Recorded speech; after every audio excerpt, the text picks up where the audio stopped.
Hey guys, welcome back to a new video, and today we are going to create a game like this in Unreal Engine from starting to end. And this is going to be a 3D platformer game where you have to go through various different obstacles to reach your final destination. This is going to be a really fun game, and you'll learn a lot through this video about making games in Unreal Engine, because this game contains all the fundamentals of game development which are most commonly used in most of the game, like coin collect system, creating obstacles, moving platforms, creating different UIs to interact with the game, countdown timer, level unlock system, save game system, level designing, and a lot more.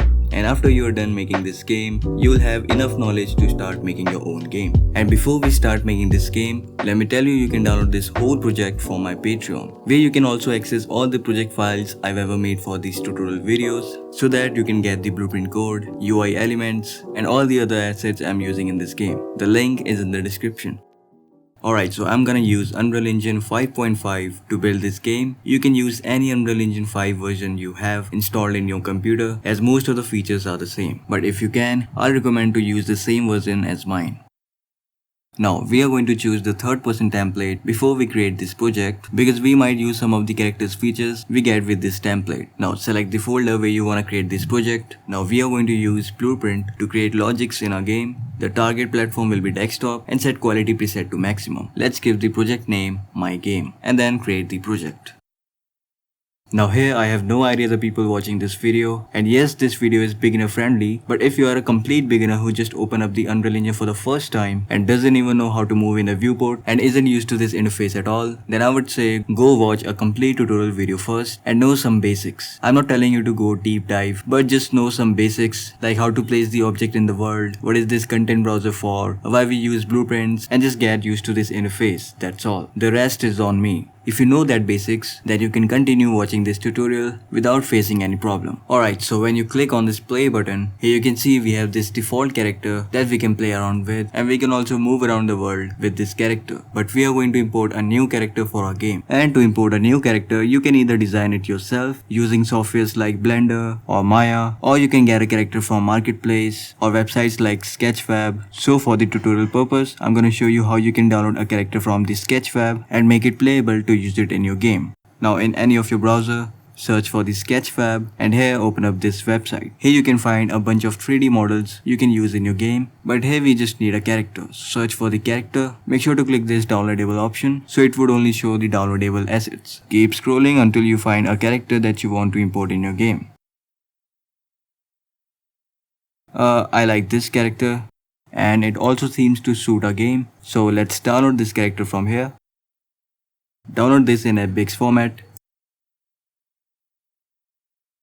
So here we have this character file. It's in the zip format. So right click and extract this. Now we have this texture and source folder. So let's go into the source folder, and here we have one more zip file. So extract this too.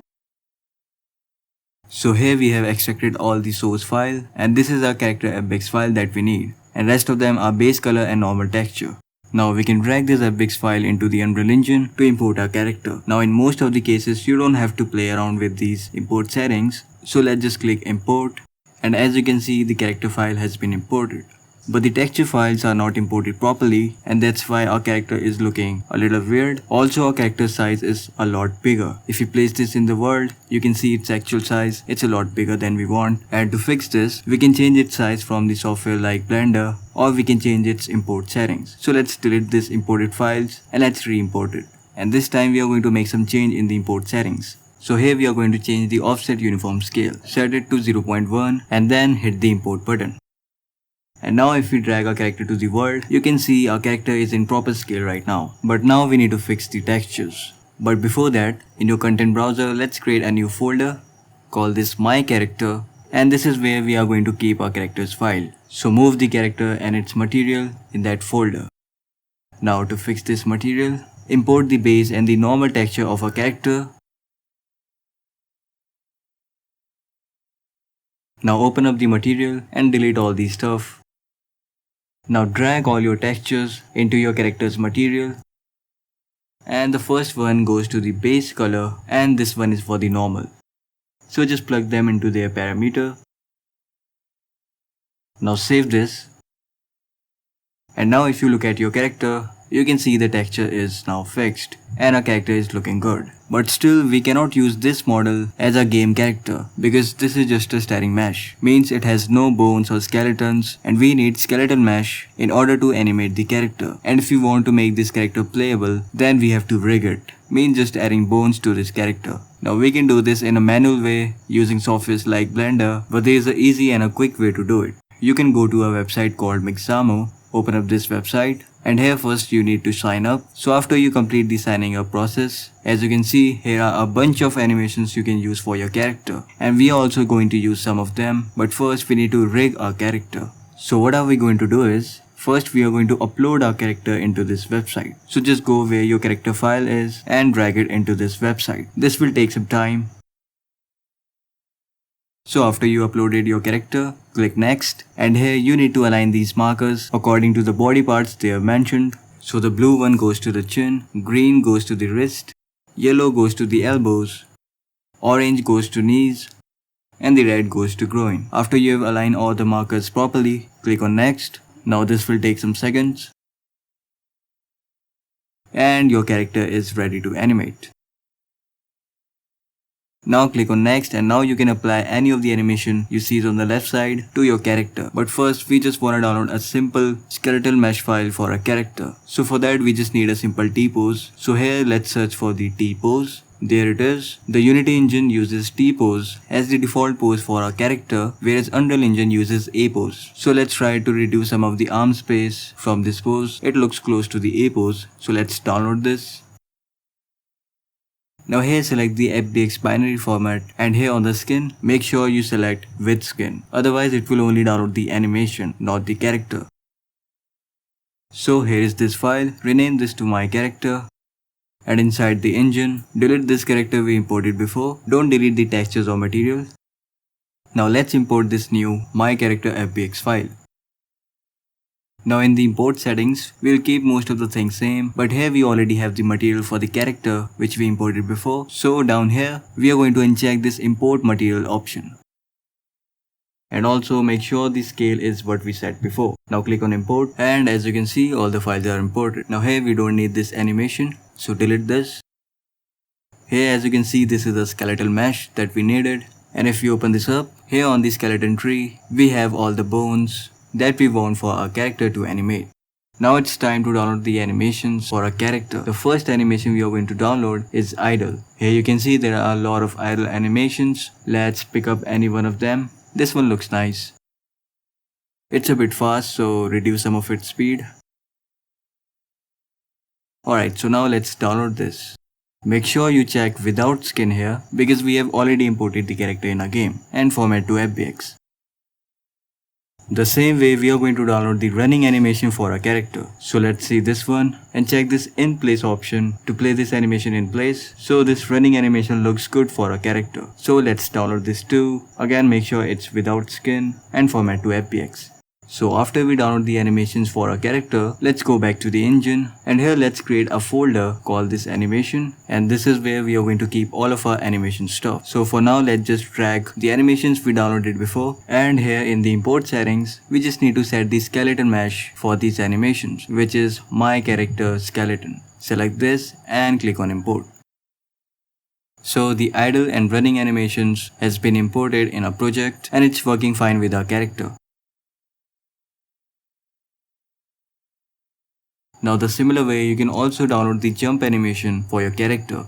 Now you can also use the animations that came up with the third person template. So if you go into the mannequins animation folder, here you will find this jump animation and this jump loop animation. So these are the two kinds of animation we need for a character to jump. So to use these animation for your character, right click on the animation and click on this retarget animation option. And here in target skeletal mesh, select your character's skeletal mesh. For some reason our character is not at the same level as it should be. I think it's a bug, but anyway. And here you can search for the animation you want to retarget. Let's search for that jump animation.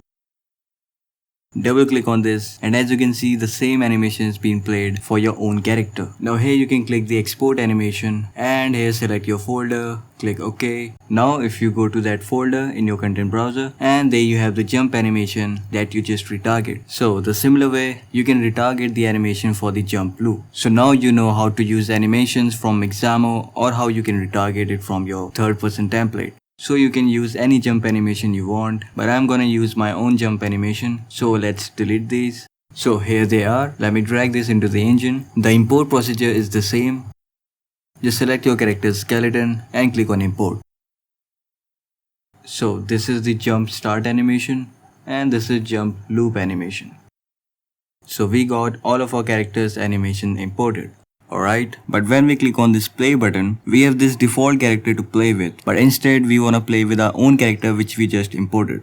So to do that, go to Windows tab, and here click on the world settings. So you'll get this world settings panel. So here you will see game mode. A game mode is a blueprint class that defines game set of rules. But basically its primary work is to define what's the default pawn class, means the character that will spawn at the starting, the HUD class, player controller class, game state and all that stuff. And we'll create our own game mode afterwards. But for now let me show you how it works. So here in the default pawn class, it's a third-person character that spawns as a default pawn class. And if we click on this browse button, this will show where our character blueprint class is. Now I really hope you know what a blueprint class is. If you don't know, whenever you see a blueprint class, then it's something that contains logic. Here it's a character blueprint class. That means it contains logic about a character, its movement, jumping and all that stuff. So if you open this up, here you can see there are a bunch of nodes connected with each other, and they combine to form logics. And if you go to the viewport, there you can see this is the third-person character mesh, and the left side if you see, there are a bunch of components. Like this is a capsule component which works as a collision for the character and avoid objects to overlap with a mesh. Then there is this arrow component which shows the direction our character is facing. Then this is a mesh, of course. Here you can also change the mesh like this one. This is also a character provided in third-person template. And then there is this camera boom which is attached with a follow camera through which we actually see the character. But now we want to create our own character blueprint, and for that what we are going to do is go to content browser, and here let's duplicate this character blueprint. Right click and click on duplicate and name this my character BP. So now we can make our own logic in this blueprint. Open this up, go to viewport and then select the mesh, and we are going to change the mesh to my character. Our character is a little bit downward, so let's just drag it up like this, and now it looks fine. Now here in the anim class, it's still using the previous mesh animation blueprint. We're gonna create its own animation blueprint, so for now let's just remove it. So just compile, and let's go back to the world settings, and here in the default pawn class, select my character BP which we just created. So now this will spawn my character by default when we play the game. So let's click on play. And here you can see it has spawned our character as a default pawn. Although it doesn't have any animation blueprint, that's why it's not playing any animation, but we can still move around with this character. Now you can also make changes in character's movement, like character speed, jump height and all that stuff. So for that let's go to our my character blueprint, and here if you scroll down in the components, you'll find this character movement, and this component is responsible for all the character movement we have for this character. Now in the detail panel, here you'll find this max walk speed which defines your character's speed. So you can play around this value to change your character's speed. Also there's this jump z velocity which is your jump height, so you can change this too, and let's see how it affects our character movement. So here you can see our character's speed is a lot higher than before, and our jump is also too high. I mean it's a lot high. So you can play around these values to make your own character movement style, but I'm just going to go with the default values. Now let's come to animation class. Animation class handles multiple animations according to the character's movement or the logic we built inside it, and we can switch between multiple animations in an animation blueprint. So as we have different animations for our character here, and we want to switch between them according to the character's movement, and for that we're gonna use animation blueprint. But before that, right click under the animation, go to legacy, and here you'll find this blend space 1D. Now here select my character skeleton, and let's name this my character blend space 1D.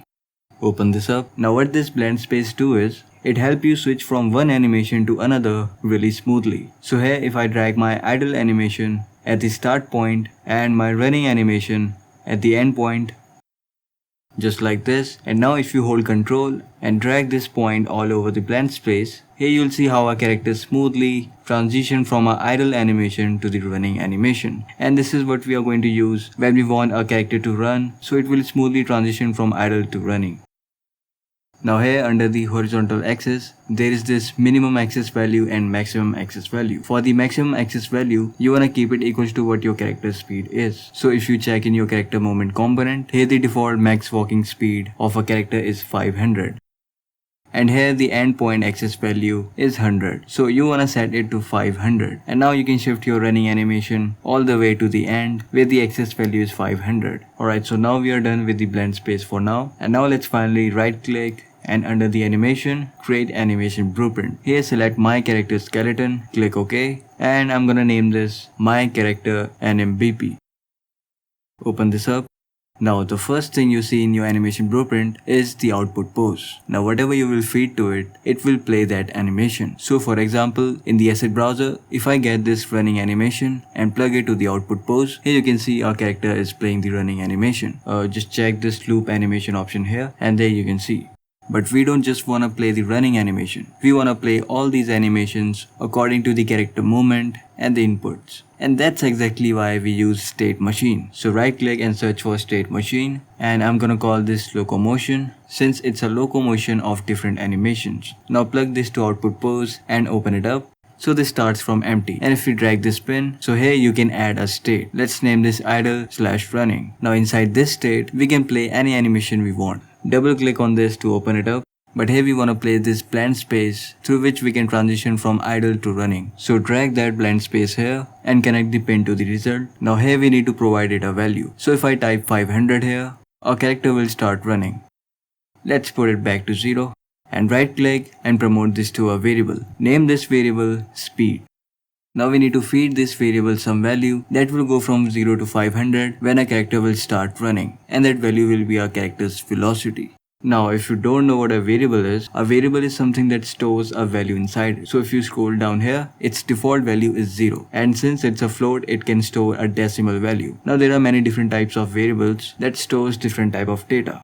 Like here, this is an integer which stores non-decimal number, then boolean which stores true or false, then string which stores English characters, and there are many more. So I hope you got a basic idea what a variable is if you didn't knew it. However, you should have known because as I told you, this is not a complete beginner tutorial. So now let's go to event graph, and here you'll see this blueprint update animation event. This is just like a event tag which runs every frame to update any information. So here we want to update this speed variable every frame because character will be changing its speed anytime, and the speed variable will be responsible for changing value inside the blend space.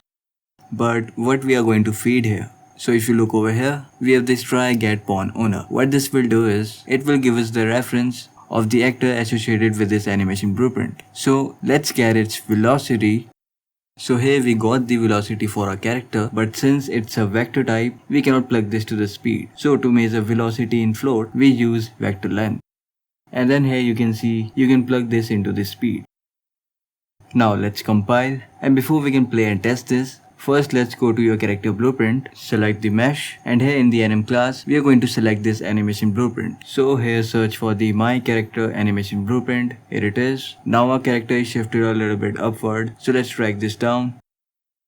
That's it. Now let's play and test this. Now as you can already see, our character is playing idle animation, and if we move forward, you can see how smoothly it transitioned to running animation. And it's already looking pretty nice. But I don't know, I think if the transition is a little bit faster, it would look even better. So for that, what we can do is, let's go back to our blend space. First let's shift our running animation somewhere in the middle, and here in the maximum access value, let's set it to some lower value like 350, and then shift the running animation back to the endpoint. So now if we play, I think it's better than before. You guys do not have to necessarily copy me, like you can even have your own character, your own animations and stuff, and you can try to make something different than me. But now if I here try to jump a character, you can see it's not playing jump animation of course, because we haven't set it yet, so let's do that first. Now in your animation blueprint, go into the locomotion, and just like how we made this state, we are going to add one more state. So right click, add a state, Let's name this jumping. Double click to open this up. Now here, of course it needs an animation, but here we have two animations, which is jump start and a jump loop. And we wanna first play jump start and then jump loop. So rather than plugging just one animation, what we are going to do is right click and add a state machine. You can name this jump state machine. Then plug it to the output pose and open it up. Now here we are going to add a state. Let's name this jump start. Double click to open this up and drag the jump start animation here and plug it to the output pose. Now go back and just like before add a new state. Name this one jump loop. Open this up, drag jump loop animation and connect to the output pose. Now make sure to check this loop animation option here because we want this animation to loop. Now come back here. Now we want to transition from jump start to jump loop. So connect the arrow like this, and now when you compile, this will state this error. If you double click on this, there you can see the transition generally needs a condition. But in our case, what we want is after the jump start animation ends, transition to jump loop. So for that, single click this transition button and here check this automatic rule option. This will just bypass any transition condition and will play the next state after the one finishes. Now go all the way back and then go inside this locomotion. Here if you remember we have this jumping state inside which we have that jump start and jump loop. So to transition from our basic movements to this jumping animation, drag the arrow and connect to the jumping state. And then we also want to come from the jumping state back to the idle running state. So connect the arrows backwards too. Now if you double click on these icons, as you can see it requires condition for both the transition. Also for going from jumping animation to back to the idle animation. Now to feed these conditions, let's go to event graph. Now here first what we are going to do is we are going to get the reference of our character in the animation blueprint. Why? Because we want to access this character moment component so that we can check if our character is falling. So in your animation blueprint, right click and search for blueprint begin play event. This one over here. So it triggers at the very beginning when your character spawns in the world. So to get reference of this character, we can use try get pawn owner. So Ctrl D to duplicate it here, and through this we can cast to my character BP. Now through this cast, we can access any element inside my character BP, and we want to access this character moment component. So through the cast, you can get character moment component, just like this. But rather than accessing it only one time, what we can do is, we can right click on this cast and promote this to a variable. Let's name this variable my character. So we have stored our character's reference into this variable at the very starting when our character just spawns. So now we can access any element from inside my character anytime we want. So get my character, and through this we are gonna access the character moment component, and from the character moment component we're gonna check if our character is falling. Now this is the condition through which we are going to transition between these states. So here we can right click and promote this to a variable, but you can also create a variable if you go here in the left panel and click this plus button in the variables. Let's name this is falling and make sure it's a boolean. Now we can drag and set it and plug this return value to this variable. So every frame we are getting the speed of our character and checking if our character is falling. Now come back to our locomotion. And here to go from idle running animation to the jump animation, here we need a condition. And the condition is if a character is falling. So plug this variable here. Now come back here. Now once we are at the jump animation, to go back to the idle running animation, the condition is going to be that a character is not falling anymore. So search for the not boolean operator. There it is, and connect it to the transition condition. So now we can go back from jump animation to the idle running animation. So now when you play and jump your character, here you can see the jump animation is working and it's really looking good. And looks like we are almost done setting up our character. But there's one more thing. When you exit the play mode, you might get this error. Now what this error basically says is that it is not able to access this my character reference. It can be because on event begin play, the game is loading a lot of things and it might not able to access my character reference. So what we can do here is on the my character variable right click and convert it to a validate get. Now let's make some space here, and now we are going to access any element from my character only when the reference is valid, and this way we will get rid of that error. So now as we are done setting up our character and its animations, now we can jump on to designing our own level. Now open up your Epic Game Launcher and here in the Unreal Engine category, in the top, you'll see Fab. Click on this. Fab is now replaced by Marketplace previously. Now here click on Start Exploring and this will take you to the website and here you will find a lot of assets you can use in your game. Some of them are paid, some of them are free, but here the one we want is, in the top search for something like Village Pack as I remember. Yeah, there it is. So this is fantastic village pack. In this pack you will find a lot of assets that we can use in our game. As you can see here, there are so many assets. And the fact that this is all free, so just download this pack. And I already have this pack in my library, so I will go back to the Epic Game Launcher, go to the library, and here I will search for that village pack. There it is, and now we have to click on add to project, and here select your game and add to project. Now when you are done with download and all that stuff, go back to your game project, and here you will find this fantastic village pack folder, inside which you will find all the assets provided within the pack. And they are organized into different folders. Now let's go into the map folder and here let's open up this village day map. So here is this whole map. As you can see, there are a lot of assets used in this whole map. And if you move around a bit, here you can see this, how different assets are placed to make this environment so beautiful. Not only this, if we go somewhere around here, you will see there are also some more small assets placed in the world and making the map look so filled. So we are going to use these assets to design our own level. Now click on file and let's create a new level. So we are going to select an empty level, click OK. So this is what our empty level looks like. There is nothing here. So click on this icon over here and let's search for sky atmosphere. There it is, but still we cannot see anything in here because we need a directional light. So search for a directional light. There you go. Now there you can see the sky atmosphere is now visible, but the ground is still black. And for that we are going to add an exponential height fog. There you can see the ground is now also visible. Then add a skylight. And after that you can also add reflection capture for reflections in your environment, and you can also add volumetric clouds as you can see here.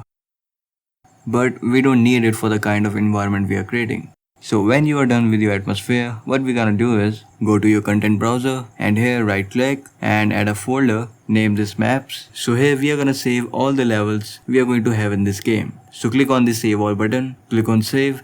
And here select this map folder and let's name this map level 1. Now save it. So we got this level saved in our content browser. But now we're gonna add a skybox that is going to cover a whole level.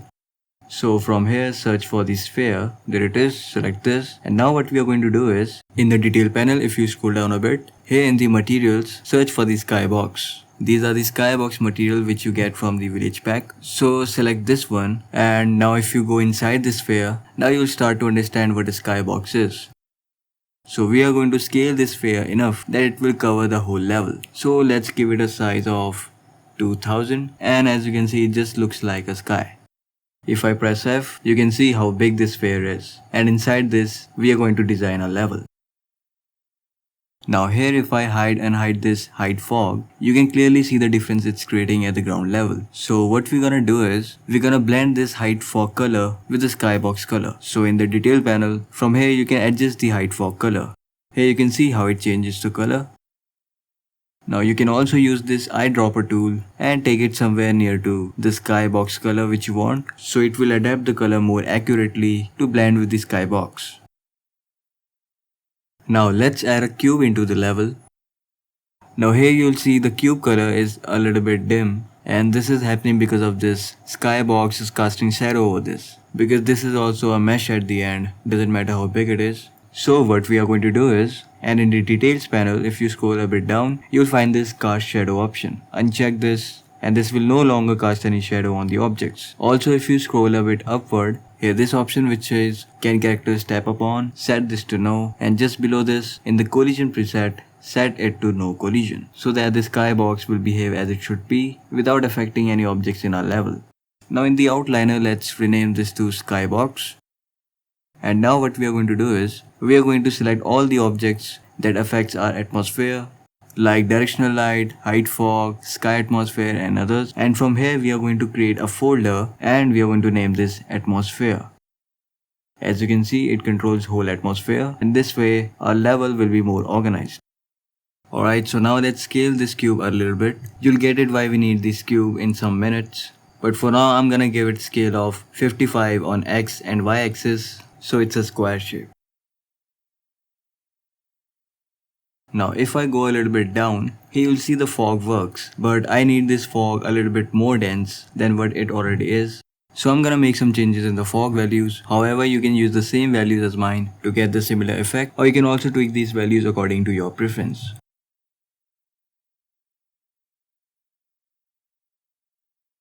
So after you're done setting up your fog settings, let's go to content browser, and here let's go to the village pack folder. And if you go to the filter and select static mesh right here, now this will list all the static mesh it has inside that village pack folder. Here you can see there are a lot of them, and you don't need to go through all the folders to access them. So what I'm gonna do here is, I'm gonna place some of the assets over this cube, so it will be a lot easier to access them while we are designing our level.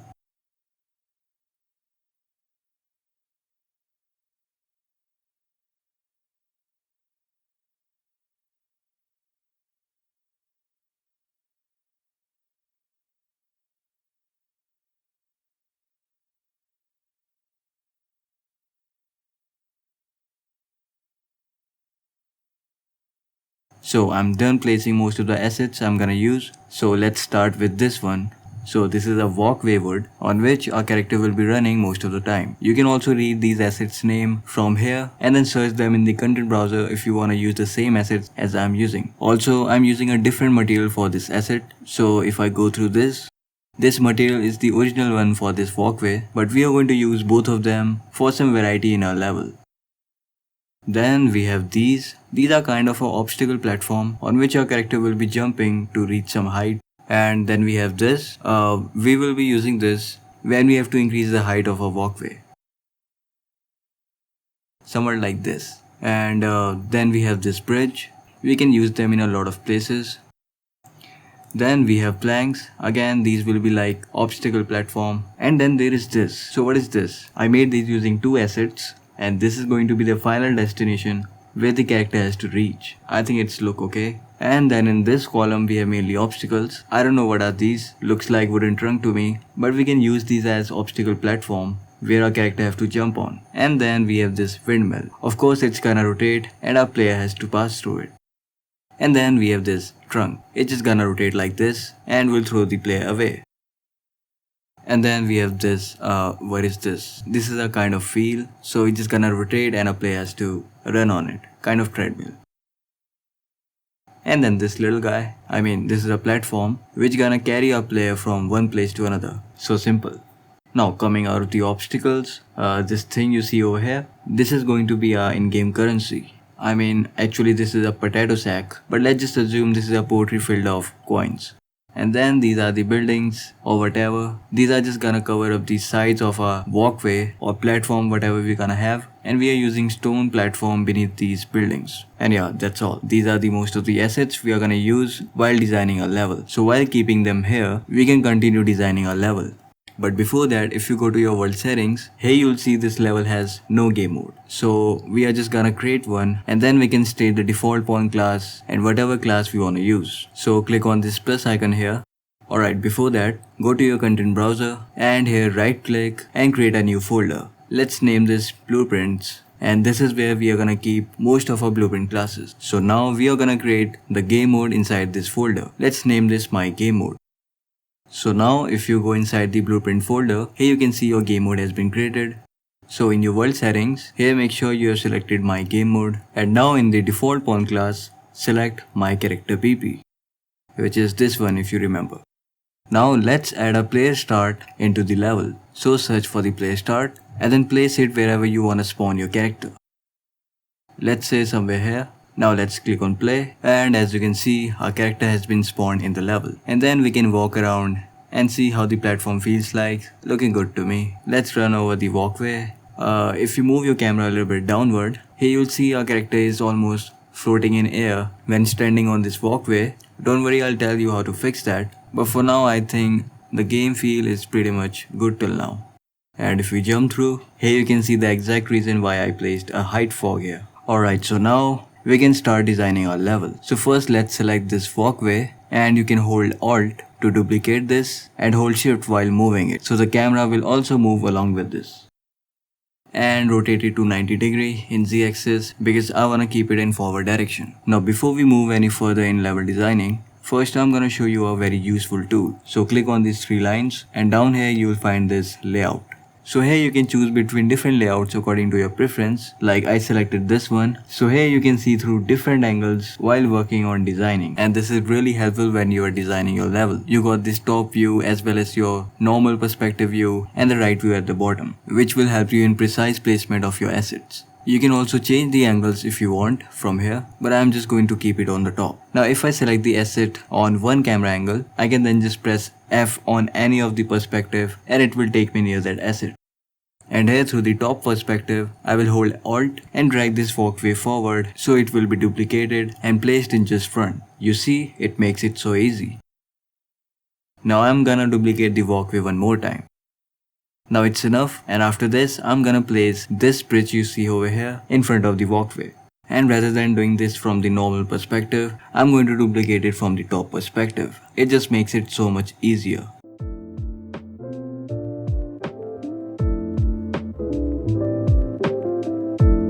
Alright, so after I place this bridge over here, I'm going to select these two walkways, then duplicate them and move them forward after the bridge.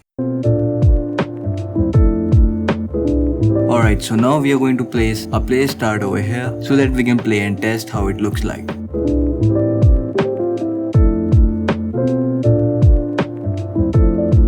So our character is on the walkway, so now let's run forward. Okay, so it already feels so nice, but if you look down, here's this little problem. Our character is floating in air.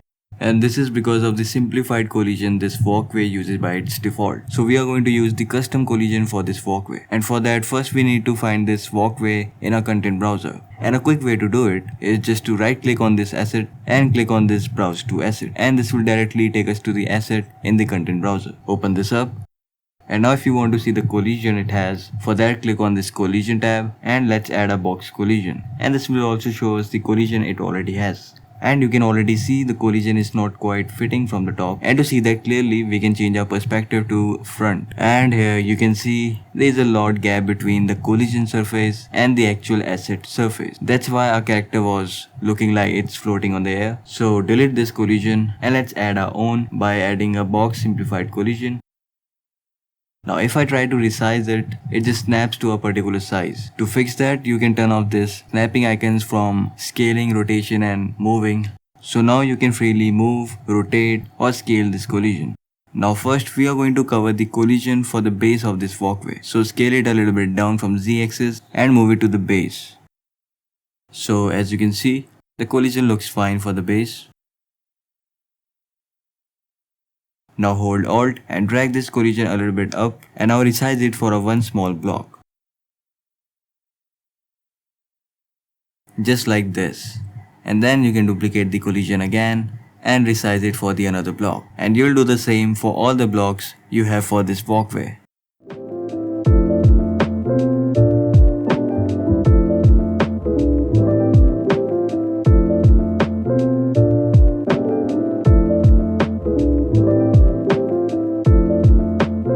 So now we are done and the collision looks more precise now. And we shouldn't have that character floating issue anymore. So let's play and test this. So now as you can see, it is quite better than before and not quite that noticeable. So it's all good now. Alright, so after this, I want a platform that goes right direction and upward on which a character can jump on. So for that, we can use this platform. It's kind of a obstacle platform. So we can use this to make the level a little bit difficult. So again, I'm gonna hold Alt and drag it where I want to place it. And you guys don't have to necessarily copy me. You can use your own platforms and your own paths to design the level.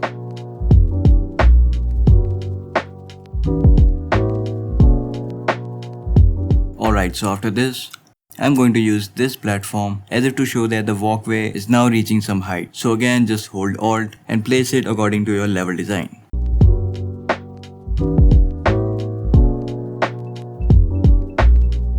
Alright, so this looks fine. So now let's play and test this.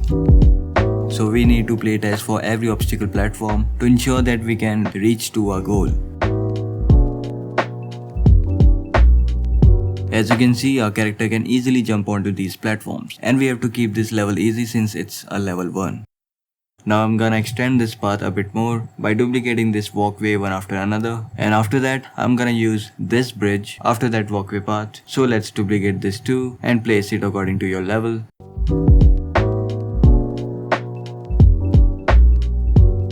Alright, so now I'm gonna extend the path one more time. And just after this, we are going to reach our final destination. And to represent that destination, I'm going to use this. So duplicate this and place it just in front of the walkway.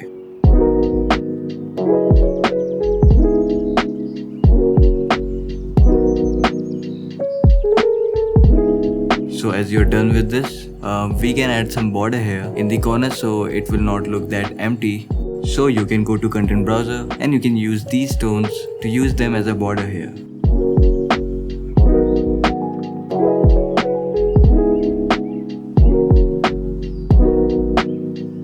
Alright, so now I think it looks a lot better now. Alright, so now it's time to add these buildings on the sideways of our walkway. So select these all, duplicate them by holding Alt and dragging it near the walkway. Then you can place them next to each other. And after that, select them all, then right click, then click on this group option. And this is gonna group them together so that when you click on any of this asset, all the grouped asset will be selected along with that.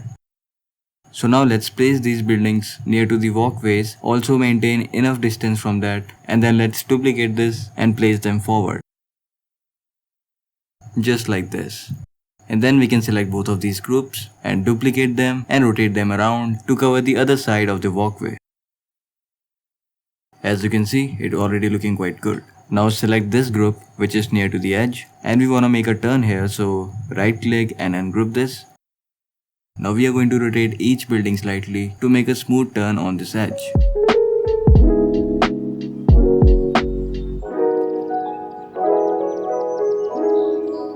Now duplicate the previous group to continue this sideway.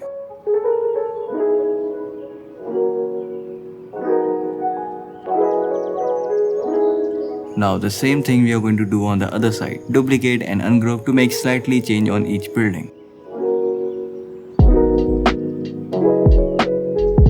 Then duplicate the previous group to continue the sideway.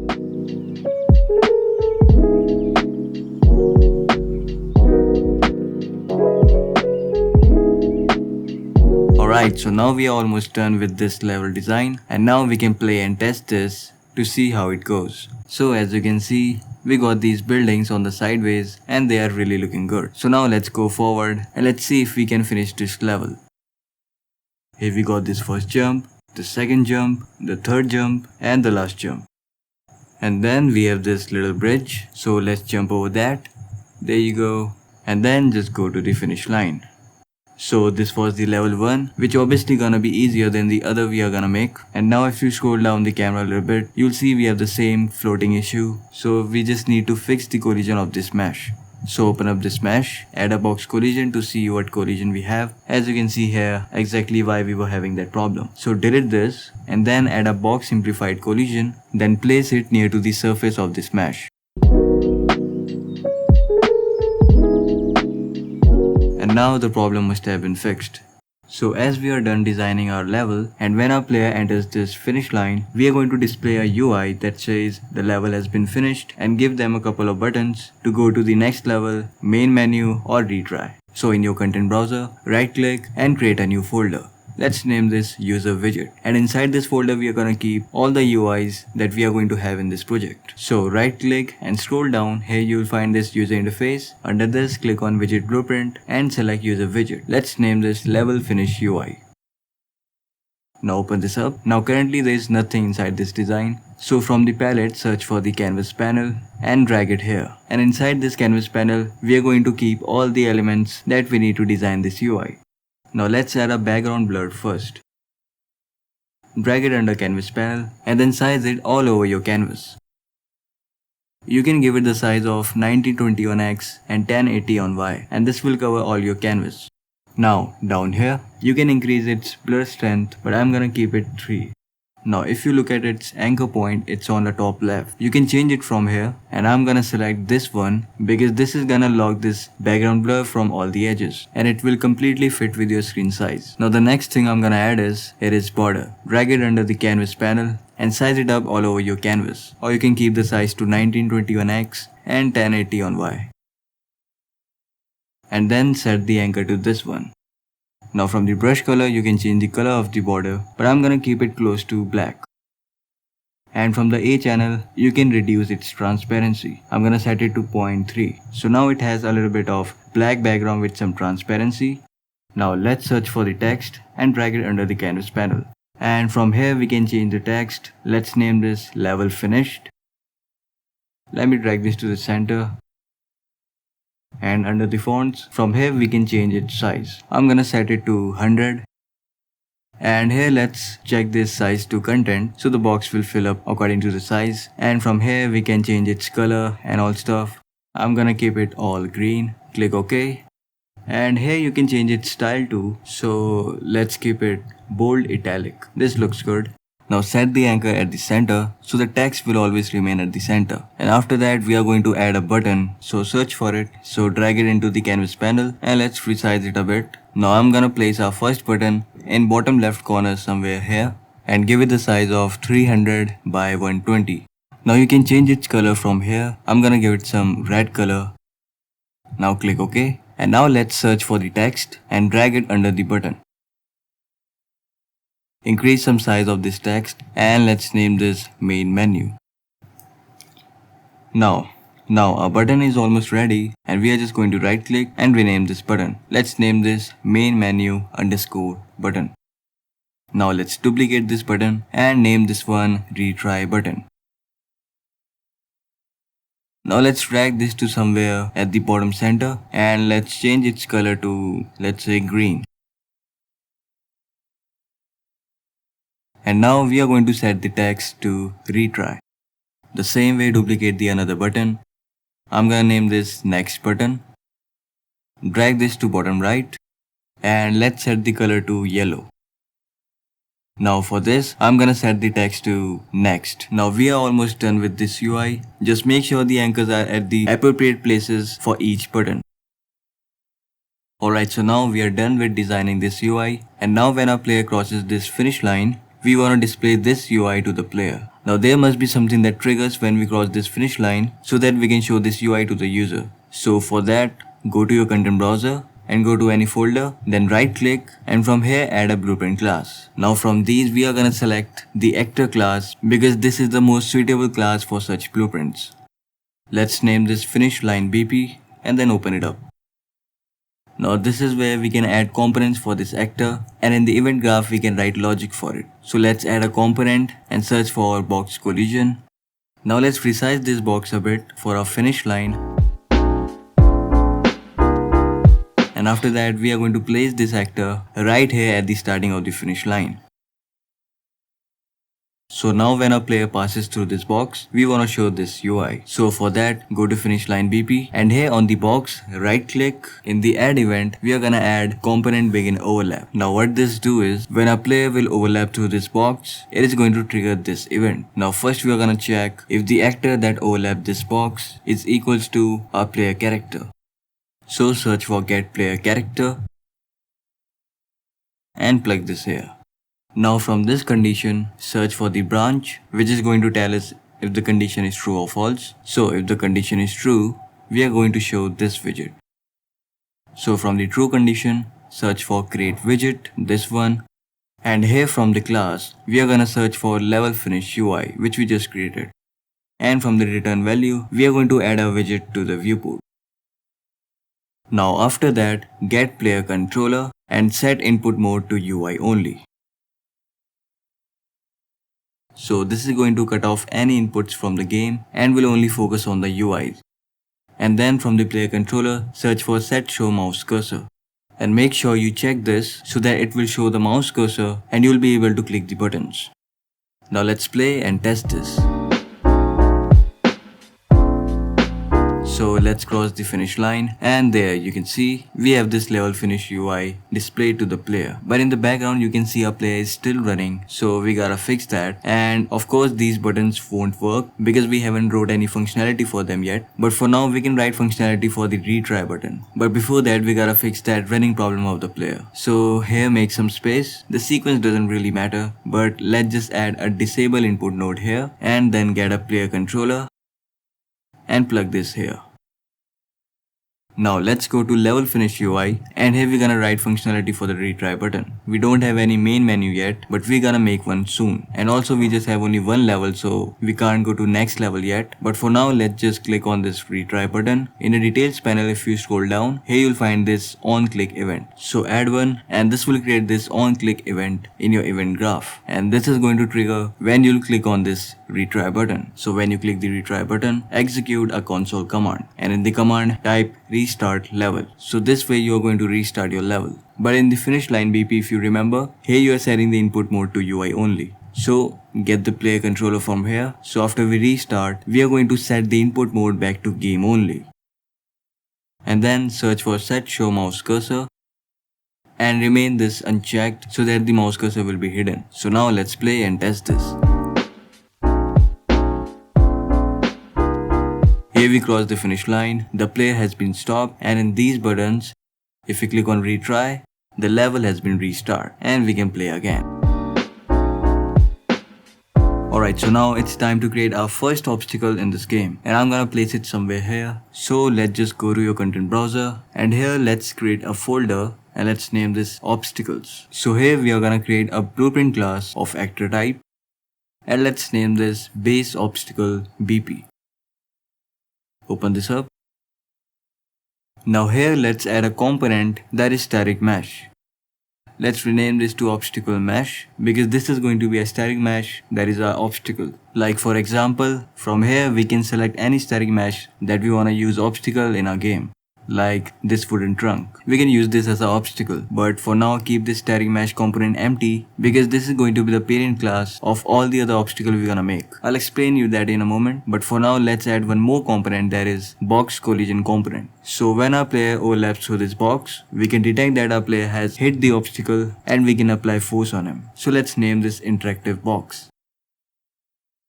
And we will resize this box according to the obstacle mesh size. Now right click on the interactive box and add a begin overlap event.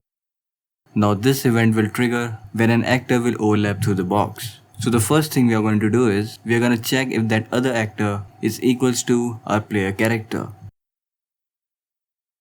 Now rather than searching for branch, we can hold B to get the branch. Now if that overlapped actor is our character, then from this get player character reference, we are going to launch the character. Now what this node will do is, this will force our character in a certain direction with a velocity value. So it will look like that our character has been pushed, and this is where we give it the velocity value. Now we'll see that in a second, but for now let's just print something so that we would know that our player has been hit. So search for the print string, and here let's type a message. Let's type you got hit. Alright, so now let's create a child class of this blueprint. So right click, go to blueprint class, and here in the all classes, you're going to search for this base obstacle BP. There it is, so select this, and let's name this rotating obstacle BP. Now open this up, and since this is a child class, here you'll see you already got all the components that it has in its parent class. So in this child class, you are going to select your obstacle mesh. So I'm gonna use a wooden trunk. Here it is. And now we need to size this interactive box according to the obstacle mesh. Since through this box only we are going to detect if our character has been hit by this obstacle. I think now the size is fine. So now what we want is, we want to rotate this obstacle in z-axis like this, and to do that we can write logic in this event graph, but there is a quick and an easy way to do that. So here let's add a rotating moment component, and this will help us to rotate this actor in any direction we want. So here if I rotate this mesh, here you'll see the z value is changing. That means we are rotating it in a z-axis. So in the rotating moment component, here in the rotation rate, here we have to set the value in the z-axis right here. And this value determines the speed of rotation. And I'm gonna keep the speed to 100. So now let's place the obstacle in our level. Let's move it a little bit up and let's change its scale a bit. Looks fine. So now let's play and test this. So if you see that obstacle from here, you can already see it's rotating. So let's go near that. And now let's get hit by that, and on the top left you can see it prints you got hit. That means it's working. And we were also having that weird camera collision issue, so we are also going to fix that. For that, go to your base obstacle BP and here select this obstacle mesh, and in your details panel if you scroll down you'll find this collision preset and it's set to block all dynamic. And here we wanna set this camera to overlap, and to make that change, first we need to change it to custom, and there we can now change it and set camera to overlap. So our camera won't be blocked when it overlaps with this obstacle mesh. So now that camera collision problem must have been fixed. Now let's come back here where we are printing this message, and now instead of printing this message, we are going to add a hit impact on our character so that our character will be pushed to the direction our obstacle is rotating. So here get the obstacle mesh and then get physics angular velocity in degrees. There it is. And then add a multiply operator just like this, and don't worry, I'll explain you what we are doing here. But before that, from this sweep result, break this structure, and this will give you all the information about this overlap event. And the information that we want here is the impact point and multiply it with the angular velocity. So when this obstacle rotates, we are getting its rotation speed, and we multiply it with the impact point, the point where our character has hit this obstacle, so that we can calculate the direction of the force that our character should get hit with. Alright, so after this, search for make rotation from Z. We did this because we only want the rotation value from the Z axis. And now we are going to multiply this to amplify the effect, and let's set the value here 1000. So this way we have calculated the hit velocity of the obstacle, and now we just need to push this character in that direction. So for that, from here search for the launch character and here plug this to launch velocity. Alright, before that we need to convert this pin to vector, and now you will be able to plug this here. So I think this should work. So now let's play and test this. Let's go near that obstacle first. Now let's get hit by this obstacle. Here you can see it forces me in its rotating direction and push me off this bridge. Alright, so one more thing here. What if we wanna change the speed of this obstacle? Let's say we have these two obstacles in the same level, and this one gonna have different speed and this one will have different speed. So how you gonna do it? I mean, if you just go into their blueprint and try to change it from here, it will change the speed for both of them. So how you gonna control the speed separately? So for that, go to your base obstacle BP and from here add a variable, name this speed and set the variable type to float. Now compile, and from here you can set this variable default value. Now in the rotating obstacle, here you can see we are using 100 value here for the speed in the z-axis. So we can set its default value to 100. Compile again. Now since this rotating obstacle BP is the child blueprint of this base obstacle BP, so we can access this speed variable inside the rotating obstacle BP too, since it's automatically inherited into its child classes. Now go to the event graph, and here what we want to do is get event begin play. This event triggers at the very beginning. So what we will do is we will get this rotating moment component, and through that we are going to set the rotation rate. And here we want to change this Z value. So right click and split the struct bin so we can access each value separately. And here for the Z value, we are going to use this speed variable. So here we can access this speed variable since it has been inherited from the parent class, and we plug this here. And since it's a variable, we can change its value anytime we want. So now as this rotating speed value can be controlled with this speed variable, what we are going to do is go to the base obstacle BP, select this variable, and from the detail panel, check this instant editable and expose to spawn option. Now what this will do is, if you go to your level and select this obstacle, here you'll see you can access the speed variable in the editor. Same for this other obstacle. So now you can set different speed values for both of these obstacles. So for the first obstacle, let's set the speed to 150, and for the second one, let's keep it to 100.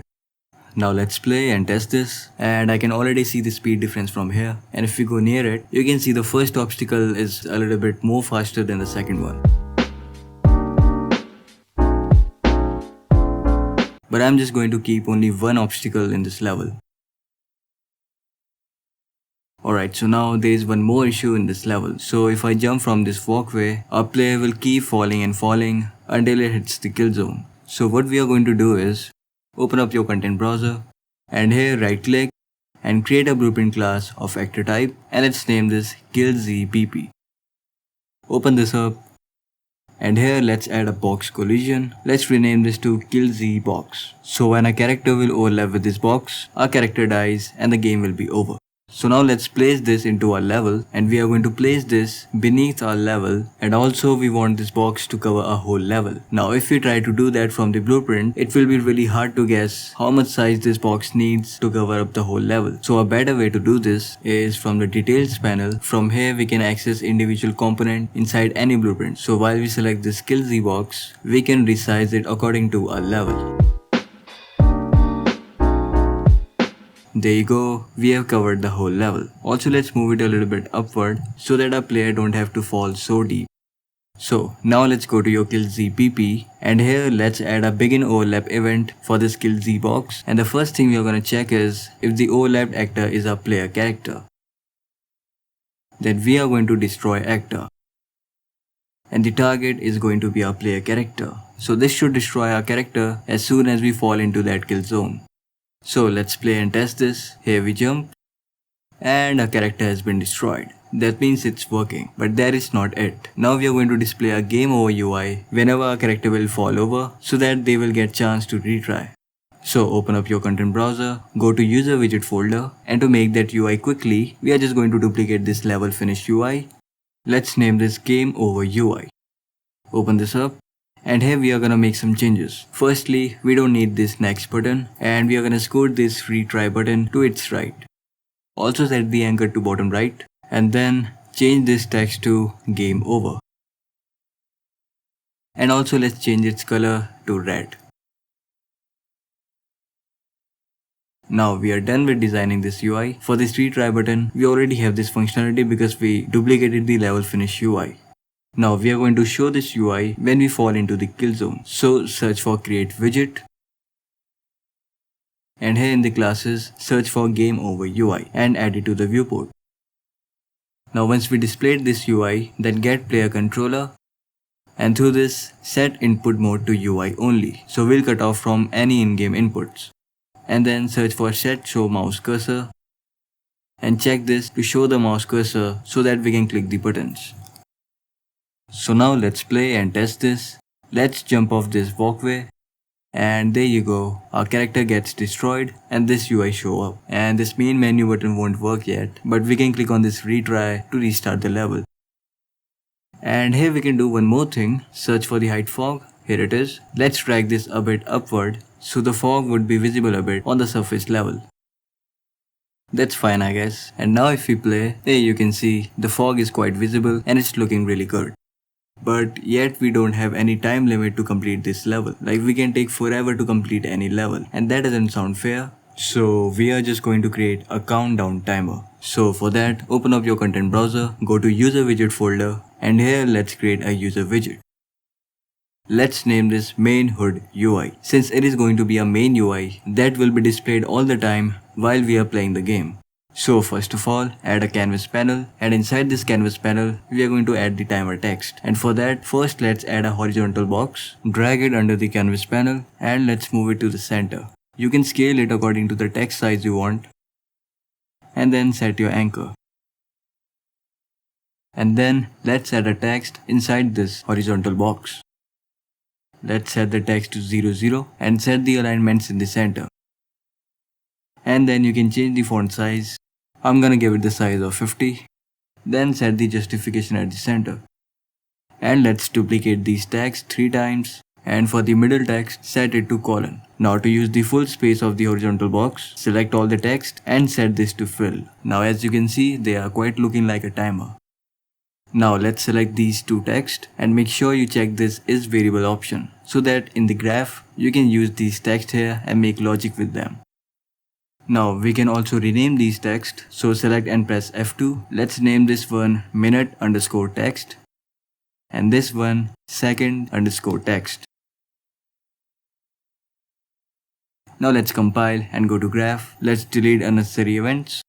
Now here first of all we are going to create some variables. So add a variable, let's name this minutes and set the variable type to integer. Now create another variable and name this seconds. Make sure it's an integer too, compile, and their name says it all, what kind of value they're gonna carry. Let's create a custom event and name this start countdown. So in this custom event, we are going to add input parameters. So here click on this plus icon. Let's name this parameter minutes and set the variable type to integer. Then add another one and name this seconds. So now this custom event carries these two parameters through which we can receive values. So if we call this custom event like this, and we can send some value through this custom event like 2 minutes and 30 seconds, and these value will be received here on their respective parameter. Now we are going to store these parameter values into these variables. The minutes value goes into the minutes variable and seconds goes into seconds variable, and this is how we're gonna receive the timer start value into these variables. Now after this, get set timer by event, and I'll explain you what this do. But before that, from this event, create a custom event.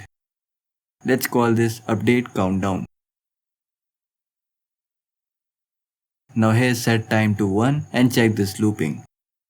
Now what is this doing is, it will call this event again and again every 1 second in a loop. So as this event will be called every 1 second, we are going to update this text every time we call that event, means every single seconds. That's what the timer do, right?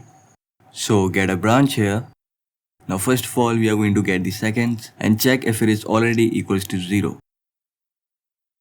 Now what if it is not? That means this seconds text can be 59, 20 or even 1. So let's say if it is 59, then we are just going to subtract 1 so that it will be 58 the next second. And then 57, 56, 55, we just need to keep subtracting every second. So just subtract the seconds by 1 and then store the new subtracted value. And we are doing this every single seconds. I hope it makes sense. And now we need to update our seconds text. So get the seconds text and we are going to set this text to what this value is. And to change the text, search for set text. There it is. Now this is the integer value. So first let's convert it to text and plug this return value here. Now set this minimum integral digits to 2 so that this text will carry 2 digits even if the value is less than 10. And the maximum digits are also going to be 2. Now what if the seconds value reaches 0? So then what we are going to do is get a branch here. So then we are going to check if our minutes is equals to 0. So if it is false and here our seconds are equals to 0, that just means we need to subtract the minute. So here set the minutes and subtracted by 1. And we are also going to reset the seconds back to 59. Now how does that work is, so according to that condition, our seconds are equals to 0 but our minutes are not. So let's just assume our minutes value is 1, so we are subtracting it and resetting our seconds back to 59. See, it makes sense. So this is how we update our minutes and seconds in this condition, but now we need to update the text. So let's just quickly duplicate this set text, and first we are gonna update seconds. Also duplicate this to text. Connect the return value here, and here for the value plug the seconds. Just like how we update the seconds before, we are doing the same here. Then duplicate this, and we are going to update the minutes text here, and for the value plug this minutes variable. There you go. And now what if the seconds is equals to 0 and minutes is also equals to 0? That just means our countdown has been finished and we have reached 0 minutes and 0 seconds. In that case, we are just going to display this game over widget to the user. So create a widget and here select that game over UI, then add it to the viewport and then get player controller, and through this set input mode to UI only. And then set show mouse cursor and check this box to show the mouse cursor. And after this, we are going to destroy our character, means removing it from the level. So get player character and destroy actor. Alright, as we show this game over UI, then we are going to remove this main hood UI. So search for remove from parent and the target is going to be self. Now the most important thing, we need to stop this timer. Otherwise it will keep calling this event every 1 second again and again. So to stop this timer, from the return value, search for clear and you will get this clear and invalidate timer handle. Click Alt to remove this pin and plug it here. So now we are done with this timer system. Now compile and now we need to create this main hood UI to display it to our player. And since this UI gonna persist with the player the whole time when we are playing, so we are going to create this widget in our game mode. So just go to your game mode. We are using my game mode which we created earlier and open this up. Now go to event graph and here on the event begin play, we are going to create that main hood UI. So create widget and here select that main hood UI and then add it to the viewport. There you go. Now let's compile. And now if we play, here you'll see we have that timer on the top, but it's not working. Why is that? So the reason is simple. We haven't called this custom event yet, and to start the timer, we need to call this custom event. Like this. But where are we gonna call this? Well, we can call this in the game mode since we are creating this widget here, but the timer is going to be different for each level, according to how big or difficult that level is. But here the problem is that we are going to use the same game mode for every and each level. And if we call that event in the game mode, the timer value is going to be the same for each level. So we need something that is different for each level.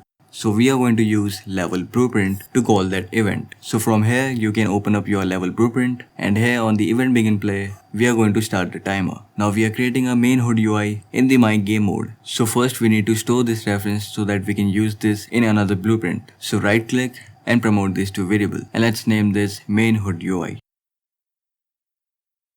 Now let's compile and go to our level blueprint. Now here first we need to cast to our game mode. So get game mode and through this cast to my game mode so that we can access this reference to access that start timer event. So cast to my game mode and through the cast we can access this main hood UI reference. So get main hood UI and through this reference we can call this event. So call the start countdown event. There you go. And here we need to give it the minutes and seconds value. Let's set the timer to 1 minute. Now compile and let's play. Now as you can see, the 1 minute timer has been started. So let's see if we can finish this level before the timer runs out.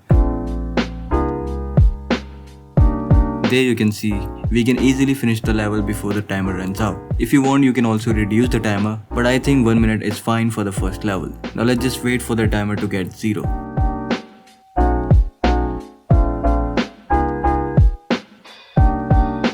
There you go, as you can see, we got this game over UI displayed to the player when the time runs out. However, the text should be time over instead of game over, so we will also fix that. Now here we can click on this retry and the timer starts again.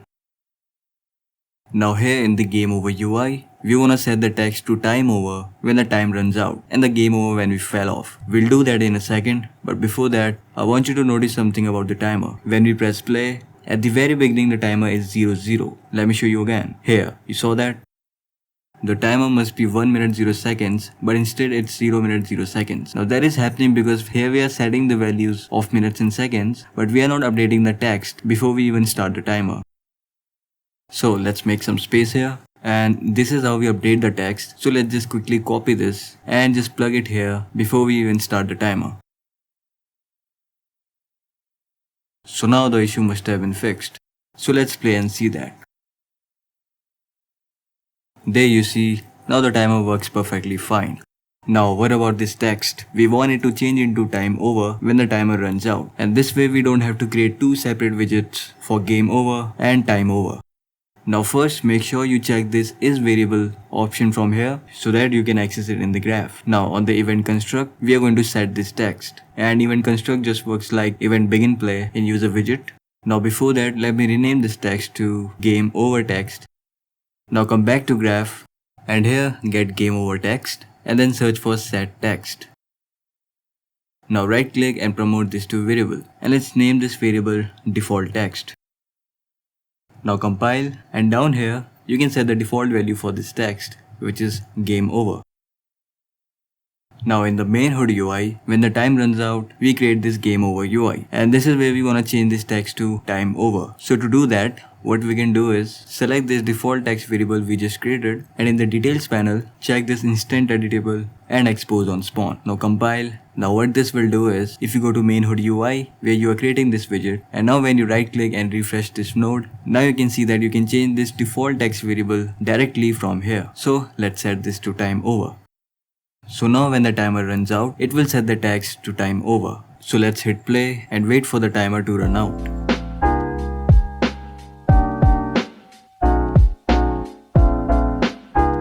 And the time runs out and it says time over. So it means it's working perfectly fine.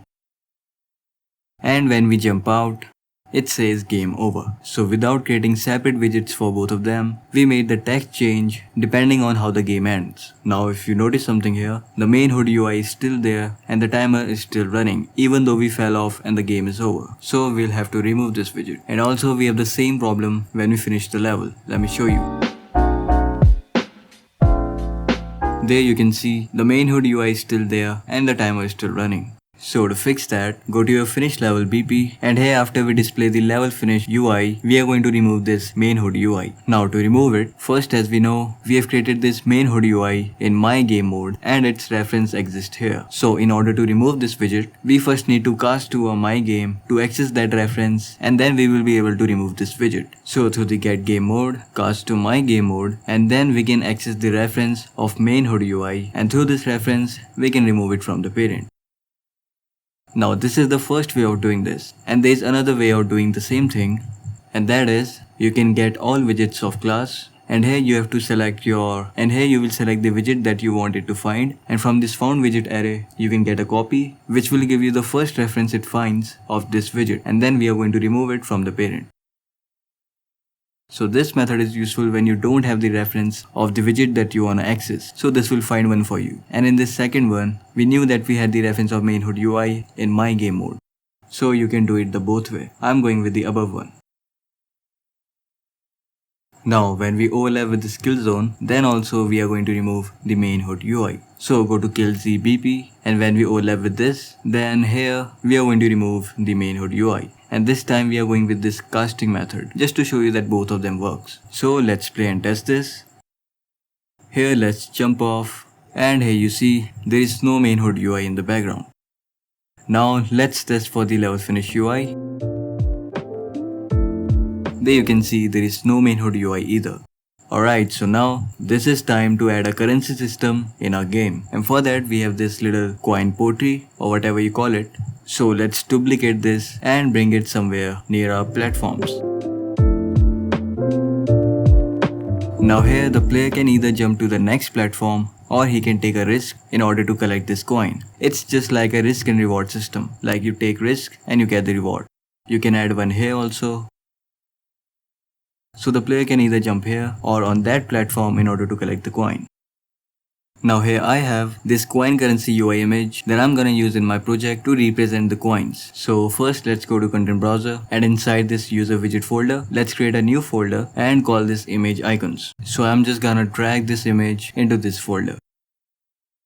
And here I also have this lock UI that is later for the level lock system, but let's just import this too because we are going to use that later on. You can get all these UIs and assets I'm using in this game if you download this project from my Patreon, or you can just simply go to Google to find such similar UIs.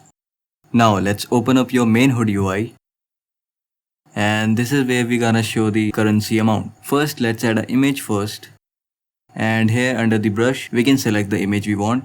So we want to choose this image which we just imported. Make sure it's selected in the content browser, so you can just click this icon and it will pick that image. Now you can resize this image freely, or you can just take this size to content so it will pick up the original size, and then you can change it from here. I'm going with the default size. Now let's place it somewhere here, and then let's add a border. Then let's resize it a bit. Now we want this border to be behind this image. So from here drag this above the image. There you go. And now since this border is just a background to show the currency amount, so let's change its color. I'm gonna keep it close to black and let's reduce its transparency a bit. Now we can do one more thing. Here under the brush, set the draw as to be rounded box. And this will give it this nice rounded edge.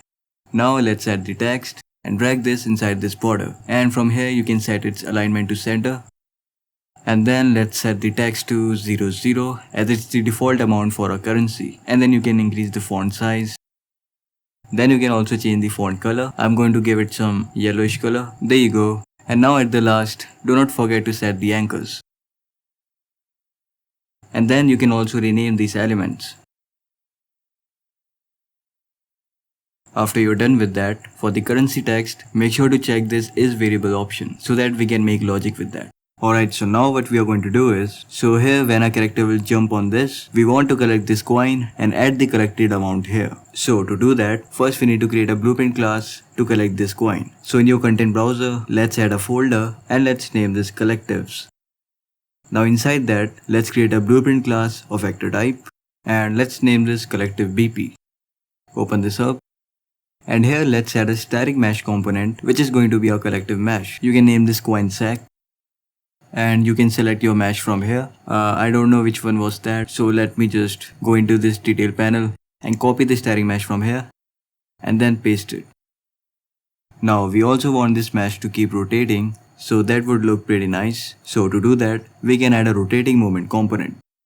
So as we have used this before, so you guys have idea how that works. So here in the rotation rate, let's set the value for the z-axis. I'm going to set the speed for 120. Let's compile. And now let's replace this with that blueprint actor. Do the same with the second one. Now let's go back to the collective BP and this time let's add a box collision. We can rename this to interactive box, since when we overlap with this box, we are going to collect this coin. Now let's right click on this box and add an event begin overlap, and this event will trigger when we'll overlap with this box. But first we need to ensure that the actor which overlap with this box is a player character. Now if that is true, we are going to destroy this collective itself. So search for destroy actor and the target is going to be self.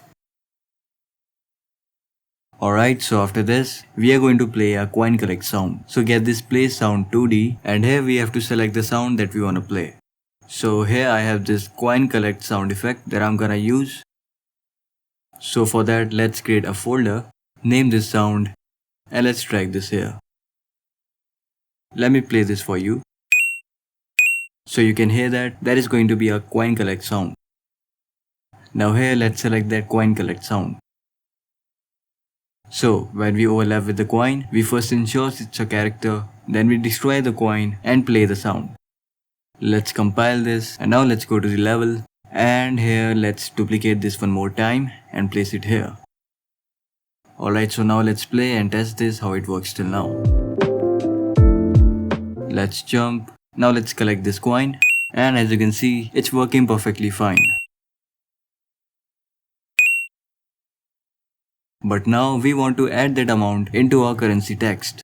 So to do that, first go to your main hood UI and here make sure this currency amount text is set to its variable here so that we can make changes in it. Now we have to call for updating this text in this blueprint, but we don't have any reference to that widget in collective BP. So we are going to write the update currency functionality in my game mode because game mode is easily accessible in every class and we also have this reference to main hood UI in this game mode. So let's just create a custom event here. Name this update currency. Now as we have this main hood UI reference here, so we can access this currency amount text in my game mode. So get main hood UI and through this get currency amount. And then search for the set text. There it is. Now what text we are going to give here? So for that, in your custom event, let's add an input parameter and name this add amount.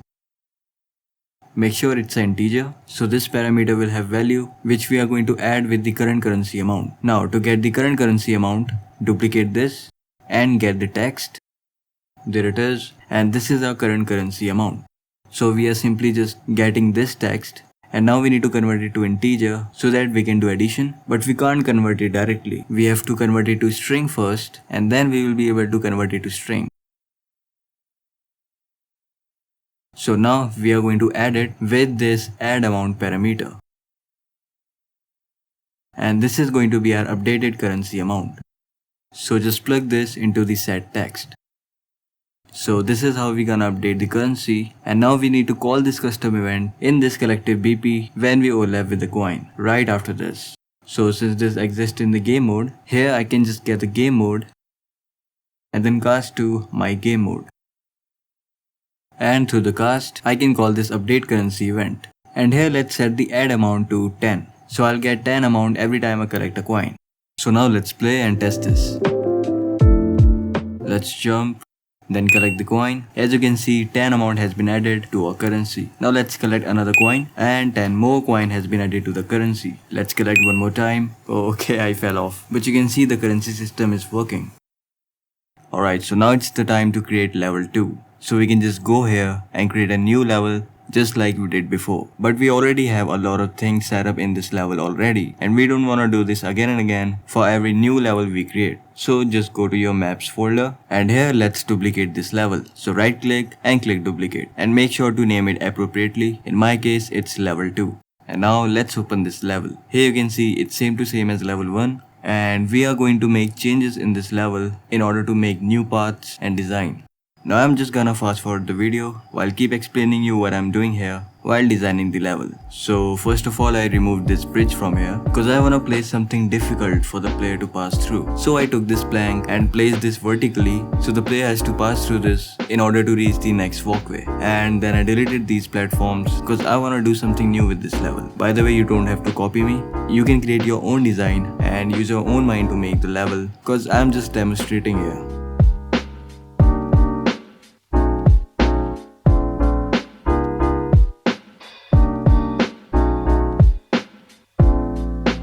Now here I wanna introduce something new in this level, so I'm gonna use these as the platforms on which you can jump on and move forward.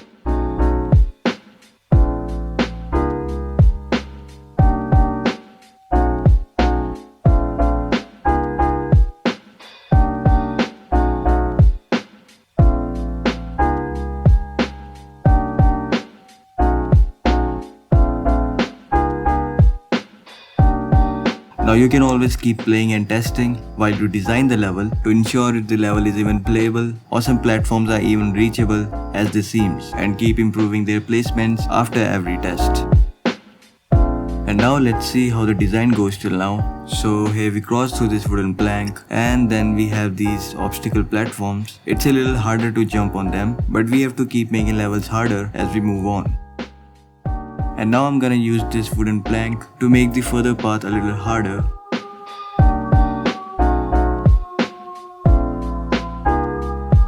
So I'm just going to place them one after another with some little gap in between, so that there will be always a risk for the player to fall off.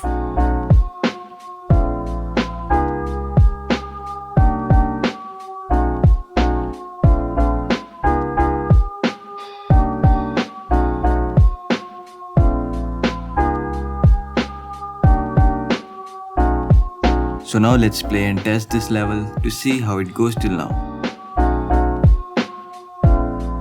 Here we need to be a little precise with our jump. It's not too hard, but still.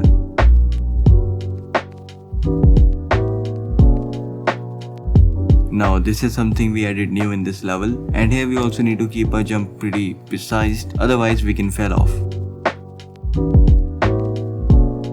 So seems like the design is quite fine till now.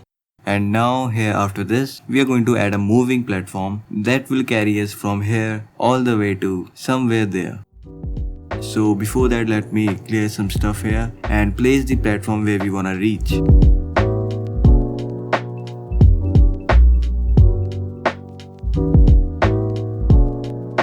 Now here I'm going to keep some distance between this downgoing bridge and the walkway, so the player has to jump from that gap, and this will make the level even more interesting. Now it's time to place this finish line after that walkway, but since all the objects here are all separate, so let's just group them together first. So now it's way easier to carry this whole finish line to wherever you wanna place it. So now the pathways are almost completed for this level, and here we just need to create a moving platform. So go to your content browser, and here let's create a new folder and call this moving platforms. Now inside this, let's right click and create a blueprint class of actor type. I'm gonna name this moving platform underscore BP. Now open this up, and the first thing we are going to do is we are going to add a static mesh component. So this mesh is going to be a moving platform. Now if we come over here where we have placed all of our assets, and right here this is going to be a moving platform. So let's right click and browse to the asset. So this is where it is in our content browser, and while we have selected this, and if we click on this icon here, it will just pick up that mesh automatically. Now I'm gonna scale it a bit, and then let's go to event graph, and here we are going to write the functionality to make this platform move. So right click and add a custom event. Let's name this move platform. Now let's search for set timer by event. I'll tell you what we are going to do with this timer, but before that, from this event, add a delegate. That's also just a custom event that is being called by this timer, and let's name this start moving. Now here set the timer to 0.005 and check this boolean for looping. Now what this timer will do is, it will keep calling this event again and again for every 0.05 seconds in a loop. Now how are we going to move our platform by this? I'll explain to you that, but first get the static mesh and set its relative location. Now this node will help you move your static mesh to a location you provided. So what we are going to do is, we are going to move it in steps. Let's say first we move this little, then little more, then little more, then little more, and so on. So every time we call this delegate, we are going to move each step. You keep calling this, we keep moving forward. And it will happen so fast that it will look like the platform is moving continuously. I really hope so you are understanding what I'm trying to say here. Now let's go to event graph, and to do that, we are going to use lerp vector. So using lerp, we can go from A point to the B point. And the A point is going to be our start location, and B is going to be the end location, the location where we want to reach. So first promote this A parameter to a variable, and let's call this start location. And also to the B parameter, promote this to a variable and call this end location. Now what is this alpha for? So the alpha value is normalized between 0 to 1, and when it's 0, it is going to give us this A point as a return value. And when it's 1, it is going to return us the B value. So we can do interpolation between A and B. Like if the alpha value is 0.5, it's gonna give us the value just between them. So what I'm gonna do is, I'm going to promote this to variable, call this alpha. And now let's place this platform into a level so I can demonstrate you how it works. So here let's open up your content browser and place that moving platform here. Now I wanna give it the same height as the walkway, so copy the Z location of the walkway and paste the same value for the moving platform. So now they are at the same level. And then make sure you place it properly. Now I wanna move this platform from here to over that bridge. So for that we have the start and end location. Now we need to set the start location before we even start to move our platform. So we are going to set its value here. Now where is going to be its start location? So it is going to be its current relative location, which is 0, 0, 0. So we can just get the static mesh and get its relative location and plug it in the start location. So we got the start location, but what about the end location? Now to get the end location, we are going to pick that value from the world. So how you gonna do it is, in variables, you see this little option here, click on this and this will turn on this instant editable option. Then you have to enable this expose on spawn, and then last but not the least, show 3D widget. Now what this gonna do is, if you select your moving platform and in the details, here you can see you can change this end location variable value from the editor. And if you see here carefully, now you have this 3D widget which you can move around, and wherever you will place this 3D widget, that is going to be your end location. It means your platform will move to there. So let's place this near this bridge because this is where we want our platform to move. Now let me show you that this works. So we are going to call this event on event begin play. So now when this event will be called, it is going to execute this code. And here if you look at the alpha value, it's 0.5. So our platform is going to get placed exactly between these 2 points. And here just to demonstrate you that, here I'm going to simulate the game. And here you can see it is exactly between the starting and the ending point. This is start location, this is end location, and this is at the alpha value of 0.5. And in the similar way, if I set this alpha value to 0, then the platform is going to be at the starting point, as you can see. And the same way, if I put the alpha value to 1, then the platform is going to be at the end point. Now I really hope you understood this how it works. So what we are going to do now is, we are going to keep adding the alpha value every time we call this start moving delegate. So the platform will move from A point to the B point. So we are going to set the alpha value each time we are going to move the platform. So get this alpha variable, make sure its default value is 0, and then get a add operator, and the value that we will add in this is going to control the speed of our platform. So right click and promote this to a variable, you can call this speed. Now let's set the default speed value to 0.002. You can always experiment with this value. Now let's see how it works till now. As you can see, the platform has started moving, but it went beyond the end location because we haven't set any limit to it yet. So here we need to set a condition for it to stop and also to loop. So let's check if the alpha value is greater or equals to 1. Then get a branch here, connect the condition, and if it is true, then we are going to reverse the speed so that the platform will loop back. And to reverse it back, we are just going to get its default value and set it to be negative. And because we are using add operator here, this will also work as a subtraction. So after the platform will move back, we wanna keep looping it. So get a sequence here, and while we check this condition, at the same time we're gonna check one more condition, and any one of these conditions has to be true to make the platform keep looping. So the condition here is going to be if the alpha is less than or equals to 0. And if that is true, then we are going to set the speed to again what its default value is, that is 0.002. So now the alpha value will keep revolving from 0 to 1 and 1 to 0.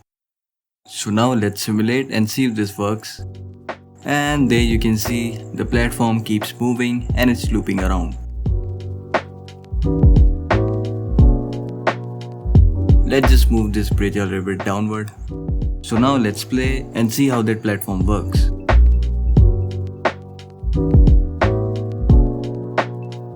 There it is, let's jump on it, and as you can see it's carrying us to the another bridge, so it's working fine. Now let's come over here.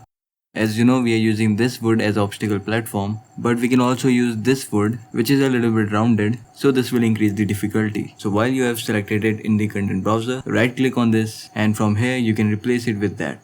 There you go, now we can do the same with other woods. So now let's play and test. Let's jump, but if you move your camera a bit down, you'll see this would have the collision problem. So you already know how to fix that, so just open up this asset. Let's add a collision, and here you can see its collision doesn't look really good. And even if we try to add a custom collision, it is really difficult to cover up this asset since it's a quite difficult shape. So what we can do is, in the collision, select this auto convex collision. Let's go with the default value and click apply. As you can see, the collision shape is quite matching with the asset, and we didn't have to add collision shapes manually. So now let's test with this collision. Here we jump, and this time as you can see the collision is quite accurate. And if we try to move to the corner, there you can see we slipped out. So now you know how to deal with the complex collisions. Alright, so now it's time to add another obstacle in our level. So open up your content browser and go to your obstacle folder. Now here let's quickly duplicate this obstacle, which is our rotating obstacle, because we are going to make a similar one. Now let's open this up. Now we just need to go to the viewport, and here we are going to change our obstacle mesh because we are going to use this windmill. It's too big, let me scale it down a bit. Now we need to align this interactive box with its wing properly.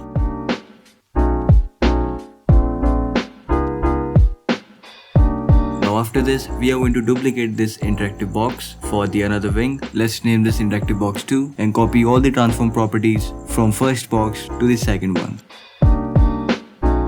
And then just align it for the second wing.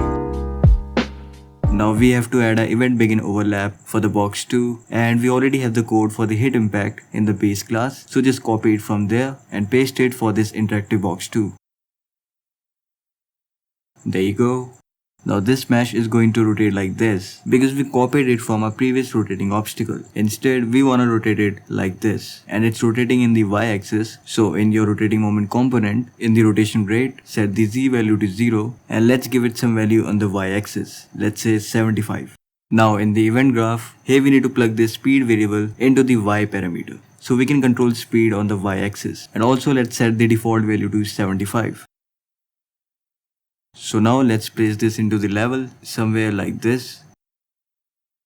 You can also control its speed from the details panel. And now I'm going to duplicate this and place it somewhere near the finish line.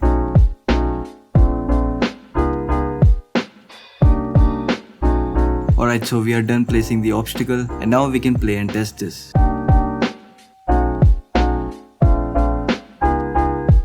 So now let's try to get hit by this windmill, and as you can see, it pushed me off. And now let's just place these sideways buildings properly and just complete the level.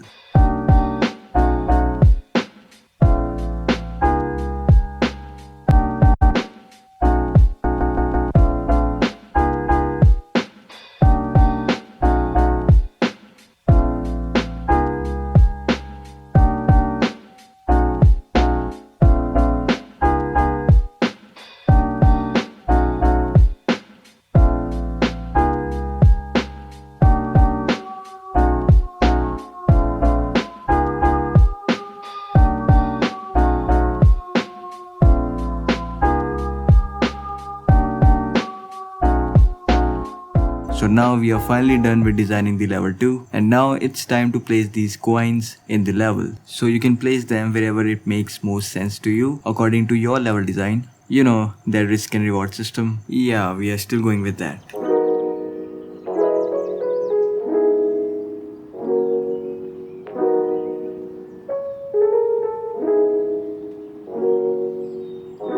So now we are also done with placing the coins across the level. And now one final thing we need to do is open your level blueprint and here set the timer for this level. And I think 2 minutes are more than enough to complete this level. So now let's finally play and test this.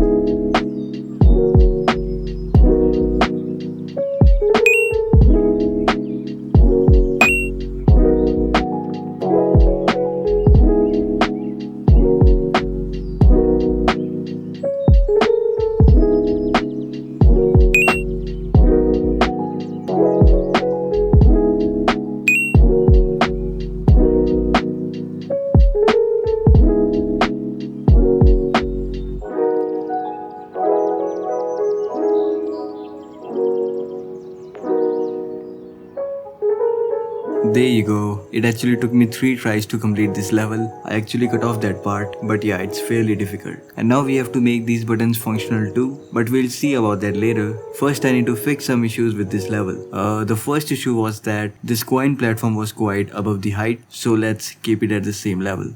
And the second issue was this end location was quite touching this bridge, so let's fix that too. Now let me show you this last issue. Here if we come to collect this coin, the player can also jump into these outside buildings, so they kind of break the game. So a simple fix to that would be to disable the collisions of these buildings. So you can browse to asset and they'll show up in the content browser. From there you can open them up. And in the details, if you scroll down, in the collision section, here you can set the collision preset to no collision. And you can do the same thing with all the platform and buildings on which you don't want any collisions. Alright, so I've done the same thing in all the buildings and platform on those I don't want the collisions. So now let's play and test this. So let's jump and collect the coin. And let's try to jump on the buildings. And as you can see, there was no collision, so we just directly fell off. Now we are done making level 2 and now it's time to create level 3. So in your content browser, go into the map folder. So here let's just duplicate level 2 and this is going to be a level 3. So open this up.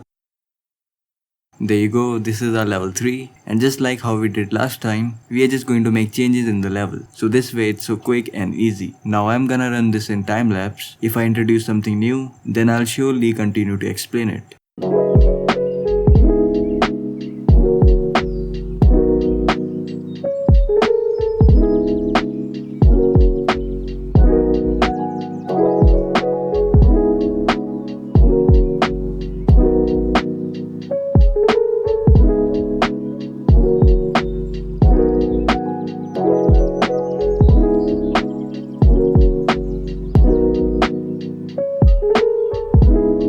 Now here I'm gonna introduce the rotating wheel, which is the obstacle platform.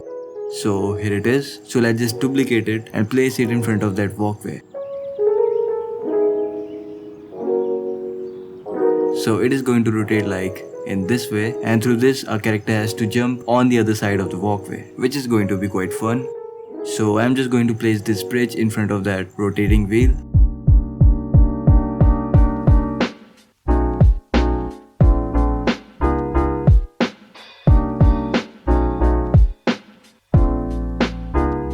So to make this wheel rotate like this, we need to create a blueprint class for it. So in your content browser, here right click and create a blueprint class of vector type, and I'm gonna name this rotating wheel BP. Open this up, and first of all, we are going to add a steering mesh, which is going to be a rotating wheel.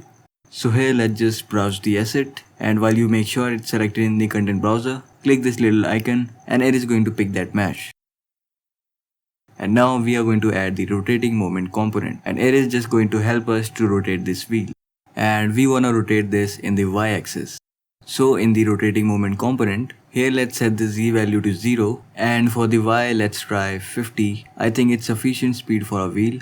Now here in the event graph, get the event begin play, then get the rotating moment, and we are going to set its rotating rate. Right click and split the structure. Now for the y parameter, promote this to variable, and we are going to call this speed. And after you compile this, set its default value to what you set there, which is 50, and then check this instant editable and expose on spawn, just so we can control the speed from the editor. And now we are just going to replace this mesh with that blueprint actor. So select that in the content browser, and after you select it, right click on this mesh, and from here just replace it. Alright, so let's just play and test this. I think something is wrong. So here I got this error which just says that here your default scene route is not set to be movable. So let me just check this one more time, and let's do the same for the steering mesh and again for the scene route. Now it should work, I guess. So well, I can see that wheel rotating from here, but first we need to cross through these planks.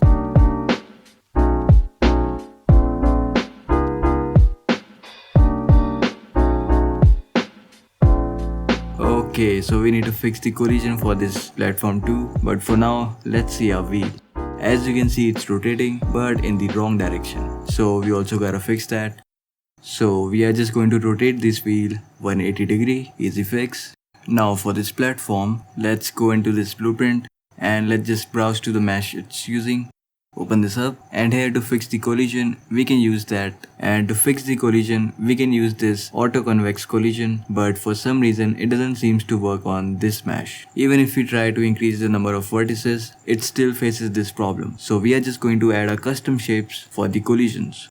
So just remove the collision first, and now you already know how to do this because we have done this before. And since this is a round shape, we are going to place these cube collision on every edge of this platform. And now the final box collision for the base. So the collision issue must be fixed now. So let's play and test this. Let's jump on the platform, and as you can see, our player is no longer floating in the air. And the rotating wheel, it's also rotating in the right direction. And from here, we can start designing the level more further.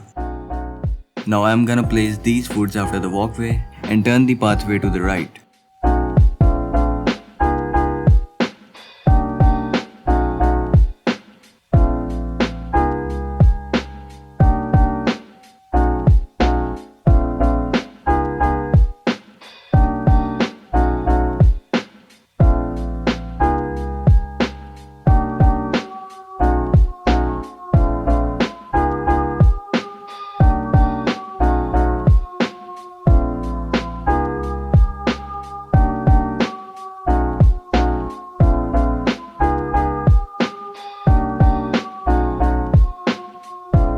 Now the pathway is almost completed, and now we are just going to place these coins in the level. Now I'm gonna place it next to these wooden platforms so that the player will take the risk of falling down in order to collect these coins. Now when the player will jump on these platforms, eventually he will come to this point where he can just jump onto the another platform or take the risk and collect the coin. Now one more place where we are going to place the coins is here.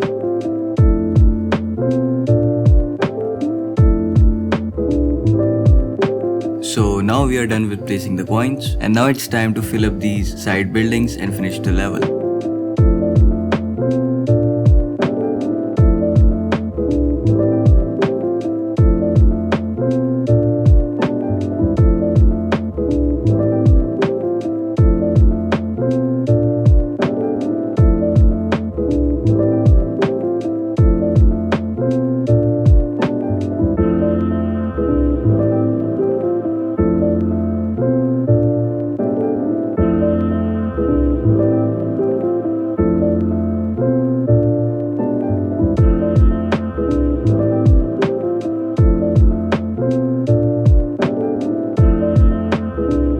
So we are done with the side buildings, and now it's time to align this kill zone to cover up the whole level. So we are just going to resize the box a little bit since this level is little bigger than the previous one, and then position it properly. So when you're done with the kill zone, open up your level blueprint, and here just set the timer for your level. I'm just gonna keep it 2 again since it seems enough for this level. So now let's play and test the level. Let's go. And here let's just jump through these planks like this.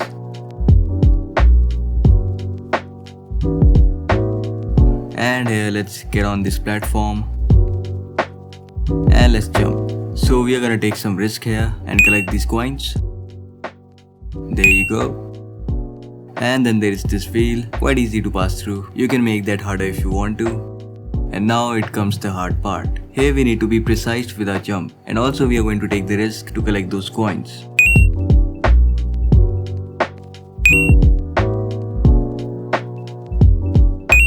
Alright, so we did that anyway. And now rest is quite easy, I guess. Here we have this moving platform. Let's jump on it. There you go. And here we have almost finished the level. Just cross this windmill and there you go. So we got this level finish UI displayed to the player, but these next or the main menu button doesn't work yet. So now we have to work on that. So open up your content browser, then in the user widget, open the level finish UI. Now first, let's write the functionality for the next button. So just scroll down and here add the on click event for this next button. Now if you go to your content browser and go to where your levels are, here if you look at the names of these levels, the first 5 words are the English alphabets, which is common in every single level name. And after the 5th alphabet, there is this numerical digit, which represents the level number. And this is how we differentiate on which level we wanna go. So here what we want to do is first get the current level name, and here we want to get that numerical digit. So for that, get the substring. There you go. And here it needs the start index and the length. So here the start index is going to be 5 because index starts from 0, and if you count here like 0, 1, 2, 3, 4, and the 5th one is the numeric digit, and that's what we want. So here it is gonna return the level number we are at, and let's set the length to any bigger number like 10. That is the number of characters after the start index. So this is going to return us the level number wherever we are at, like 1, 2, 3. So let's convert this to integer first, and then we are going to add it by 1. So that let's say we are at level 1, so we can go to level 2 and so on. So search for the add operator and we are going to add it by 1. Now get the substring again. And this time we want to get all the things except the numeric digit. So it starts from 0 and the length will be 5. And this will return us the word level. Now we are going to append it with the numeric digit. Now what this append do is, it just adds the given value at the end of the string. So here the value we want to append it with is the next level number, which is this. So just plug it here, and now this will return us the next level name. So just search for the open level by name and connect this return value to the level name. Now compile and let's see if this works. So first we are going to switch to level 1 because from here we want to go to level 2. So let's hit play and finish the level.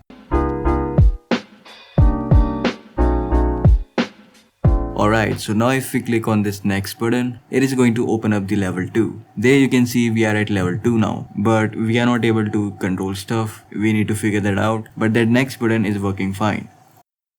So the most probable reason behind this issue could be if you go into your finish line BP. Here you see when we finish the level, we are setting the input mode to UI only. And then when we click the next button and the new level opens up, the input mode is still on the UI only. And that's why we couldn't control inside the game. So an easy fix to that would be just go to your game mode. And here on the event begin play, we are going to set the input mode to game only. So set input mode to game only, then get the player controller and plug this here. And then search for set show mouse cursor and keep this unchecked. So we are just going to hide the mouse cursor. So this must fix the issue. So now let's play and test this. So let's finish the level 1.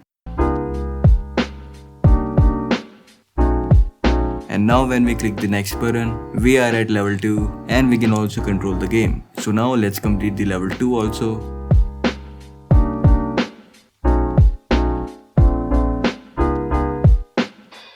Here we finished the level 2 and now when we click the next button, this is going to take us to level 3 and it will keep going like that unless the next level doesn't exist. So here we are done with the next button, but what about the main menu button? For that first we need to have a main menu, right? So let's create that first. So let's go to content browser, right click and here let's create a user widget. I'm going to name this main menu UI and then open this up. Now first of all, I'm gonna add a canvas panel and then a border. Then cover this border to the whole panel and let's give it the size of 1920 by 1080. And then let's select this anchor so the border will perfectly fit the screen. And from here you can change this border color. So I'm gonna give it some dark grayish color like this.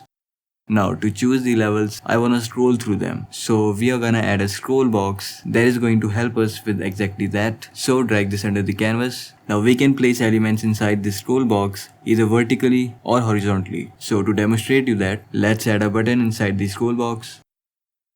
So this is a button and let's keep duplicating this. You can see they are getting placed vertically by default and we can change that from here. We can set this to horizontal and as you can see the button placements are now horizontal. So now let's add a canvas panel inside the scroll box so that each level button will have their own space as they all gonna have their own canvas panel. And now here actually we want the scroll box under the canvas panel, not the border.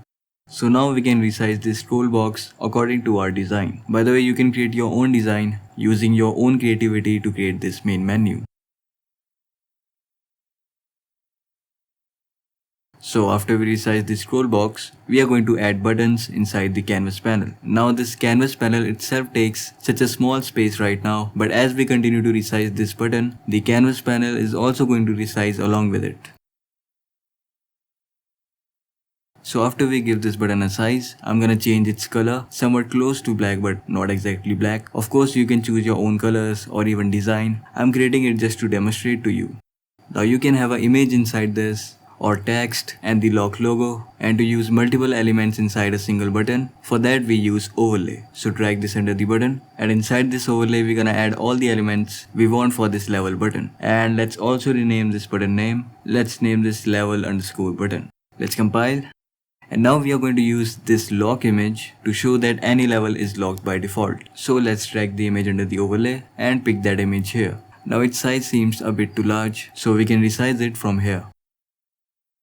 There you go, it looks fine now. And you can also center its alignment. And now we also want a text that represents the level name.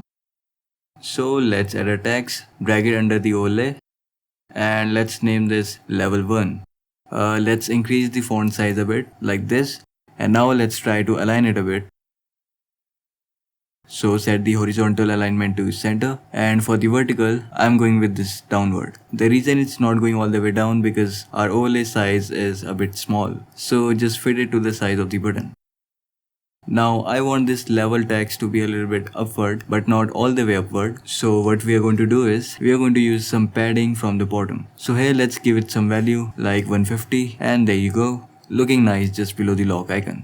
We can also rename this image name. Let's name this lock 1. Alright, so now what we are going to do is, we are going to duplicate this canvas panel to create even more level buttons. So just right click and click duplicate. There you go. Now we have exactly the same another level button. But we also need some space between these two buttons. So for that we are going to use spacer. Place them between these two canvas panel. Just like this. And then from the details panel, you can change X value to create some space horizontally. And then you can duplicate more canvas panel according to how many levels you have in your game. And also keep placing these spaces between these canvas panel. So here you can see, now we have set up these level buttons with a scroll box that moves horizontally. So it's looking quite nice already. And now we need to change the level name from each level button. So go to the text and change the level name, and besides that also correct this image name. Now do the same with all the other level buttons.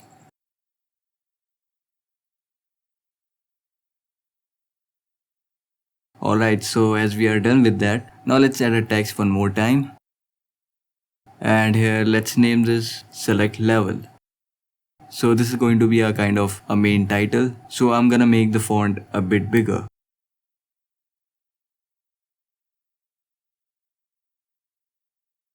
Something like this. Let me adjust the position a bit so that would look more better.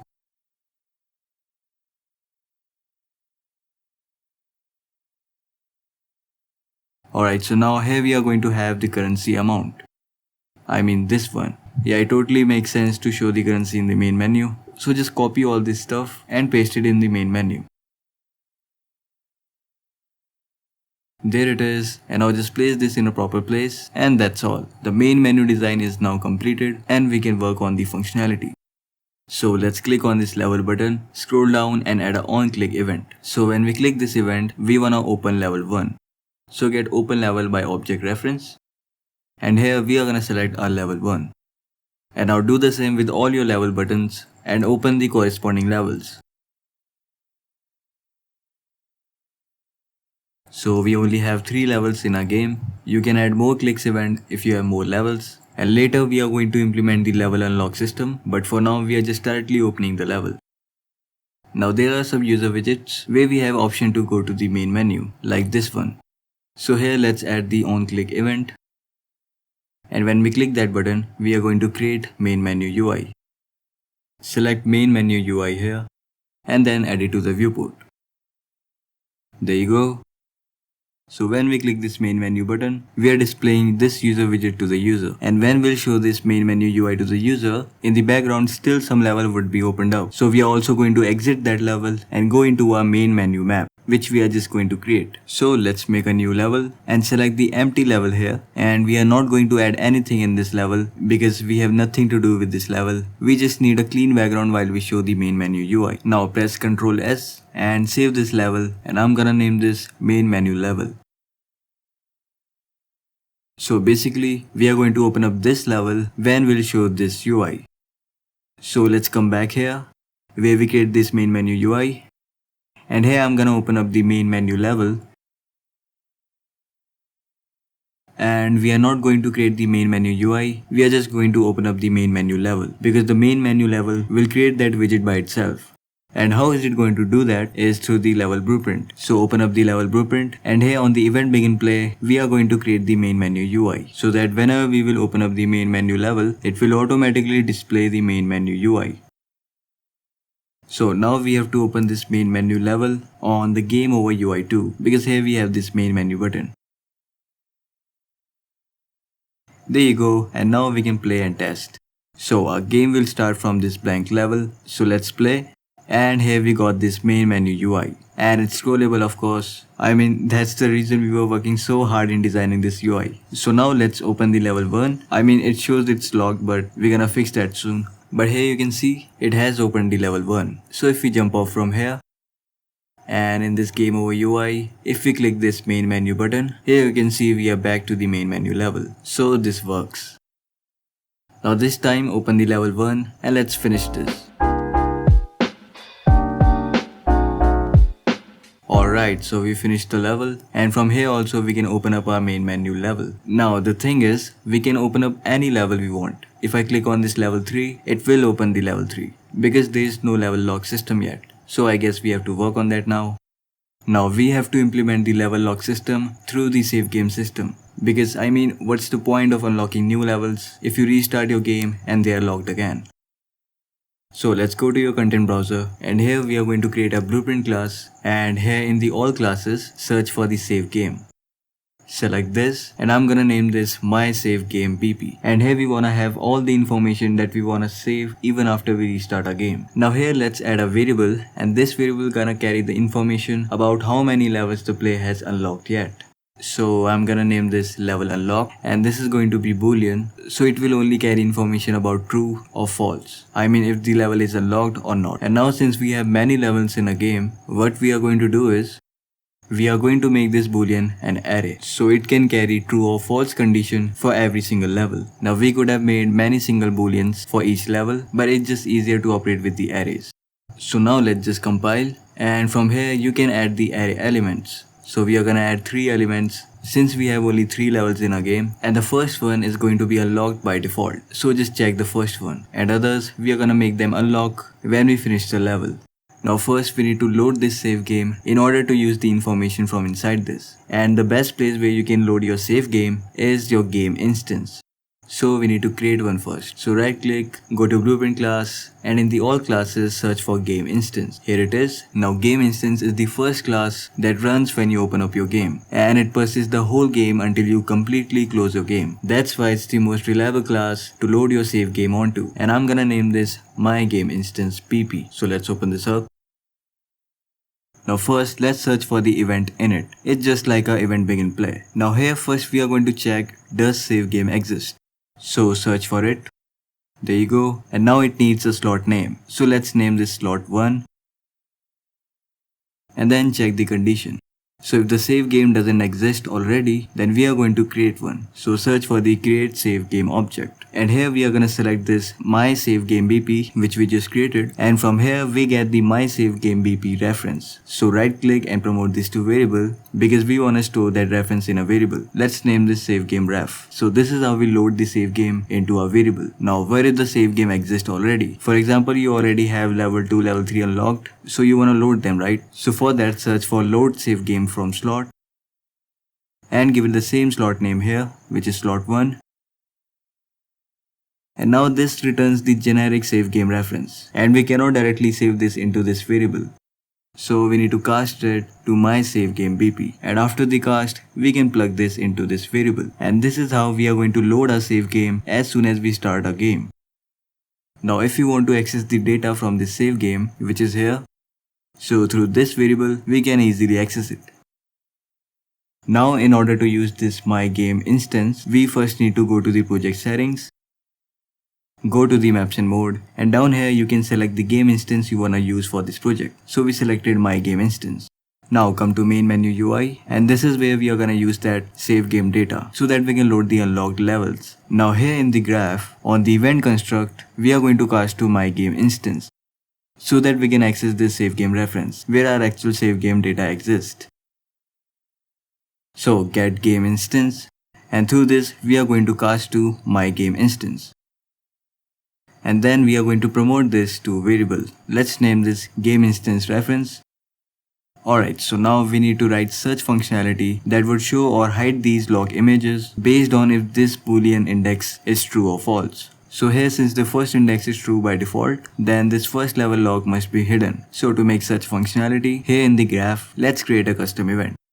Let's call this setLockUI. And inside this custom event, we're gonna write logic for that. So first get game instance reference. So through the game instance, I wanna access this save game reference, inside which we have these boolean, which is basically the data of which levels are locked or unlocked yet. So get the save game reference, and through that, we're gonna access this level unlock array. Now here in this boolean array, each index represents each level and its level lock state, if it is locked or unlocked. So using for each loop, we are going to go through all the levels to check if they are locked or unlocked yet, and based on that we are going to hide or unhide this lock image. So get the for each loop, which help us to go through each element inside of an array one by one. Now what we are going to do is, we are going to make an array of these lock images. So get every lock image in a sequence, and then make an array Here you can add the pins for how many locks images you have. And now through this array, we are going to get a copy, which is used for accessing the element from the array based on the given index. So here we are going to use the same index as we are using for accessing this boolean array, and we'll update the visibility of the lock image as we'll keep accessing the boolean values. And what visibility will be set here will depend on if the boolean is true or false. Now we can check the condition with the branch and change the visibility accordingly. But we can also use this select operator, which is right here, and if we plug the return value to this parameter, here we can directly change the value based on the condition. So if the condition is true, then I'm gonna hide the lock image, since that means the level is already unlocked. And if the condition is false, then we will keep it visible. Now one more thing I want here is, when the level is unlocked and this lock image is not there anymore, then I wanna set some different color to this background, means to this button, like this. So I'm just gonna copy this hex RGB, so I'll use this later. Now let's get all the levels by sequence in the graph, and we're gonna make its array just like before. Then get a copy of this array and plug the same index here. And then we are going to set the background color of this button. Now to set the color based on the condition, we are again going to use this select operator, plug this to parameter, so when the condition is false, the color will remain this black. But when the condition is true, the color I'm gonna use is this green.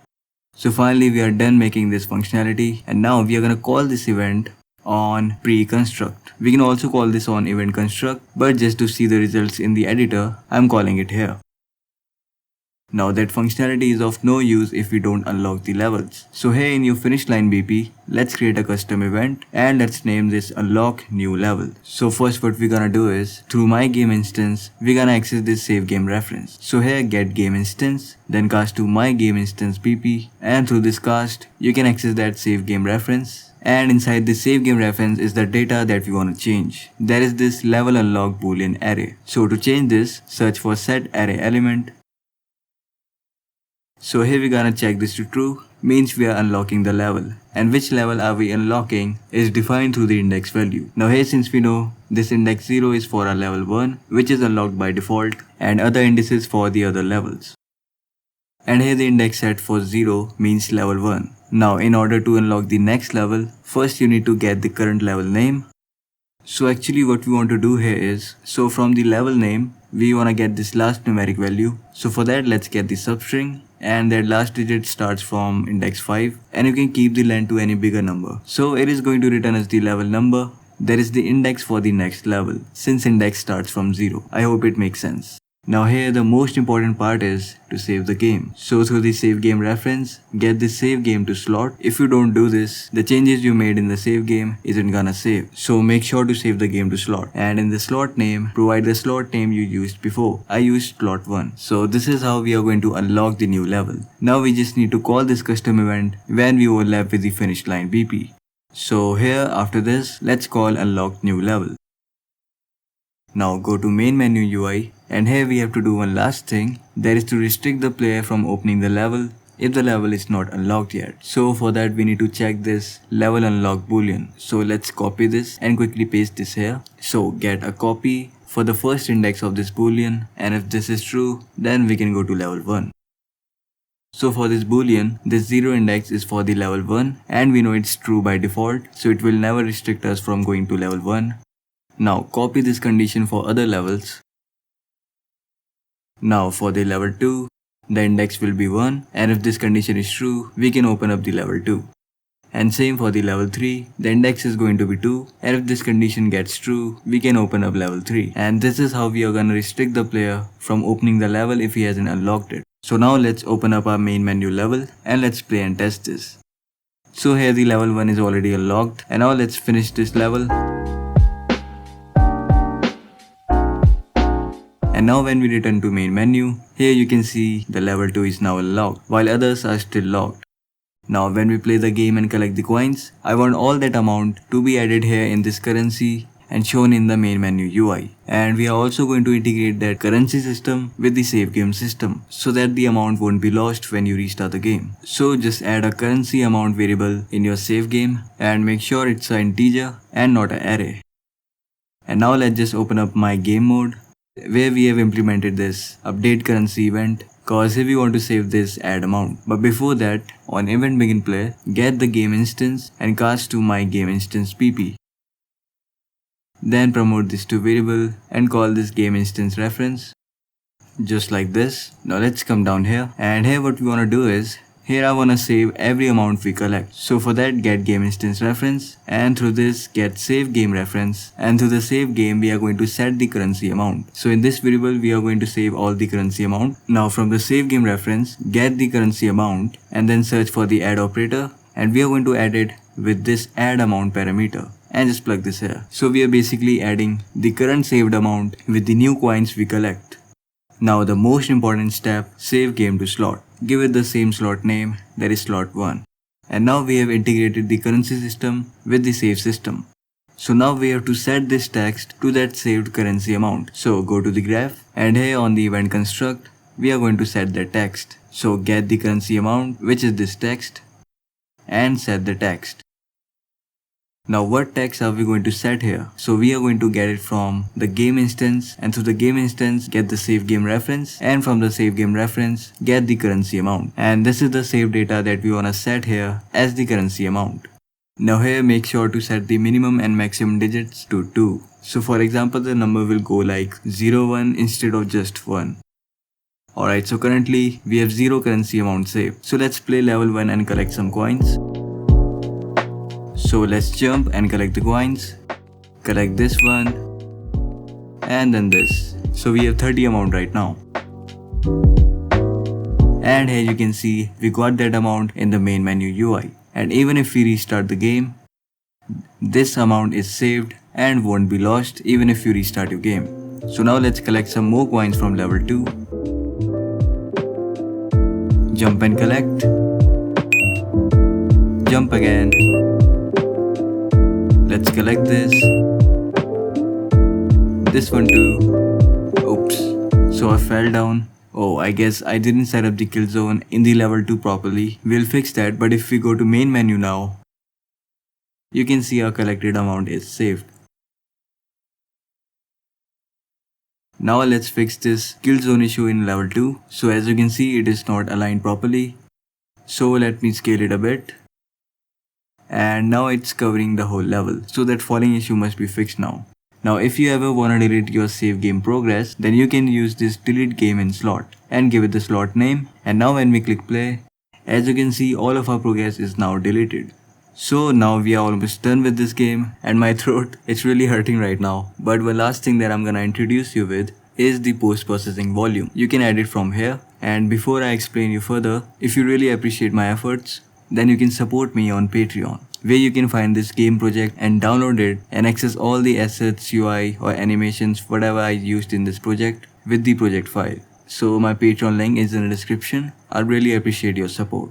So now back in the game. Now what a post-processing volume is, it is just like a filter. The area inside this box is going to get affected with the filter we are going to set in the details panel. I mean, it's more complex than that, but I am just explaining you in the simple terms. So here you'll find a lot of parameters you can play with to give your game really good visuals. Like if you go into this global category, from here you can change this saturation. As you can see, I'm not gonna use that. Then we can use contrast. Let's use this a little bit.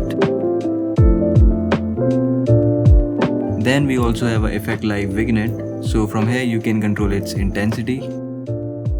I'm going with 0.5, yeah, that seems enough. And if we move out of this post-processing volume, we can clearly see the effect. But if we want this effect for the whole level without even scaling the post-processing volume, so we can check this unbound option here. So the post-processing settings will be applied to the whole world. So now when we play, you can see a game is looking even more better. And I've created only 3 levels in this game. You can make a lot of them and even publish this as your first game. The possibilities are endless, but my energy not. So I have to take a sign off now, and I really hope you learned something from this video. So if you appreciate my efforts, you can support me on Patreon, where you can download this whole project with all the UIs, animations or assets that I've used in this game. The link is in the description, and you can also join my Discord server, where you can interact with other developers of this community. And if this video really helped you out, you can like and subscribe to my YouTube channel. And I wanna thank Patreon members of this month, I really appreciate the support. It means a lot. Alright, so till then, see you. Bye bye.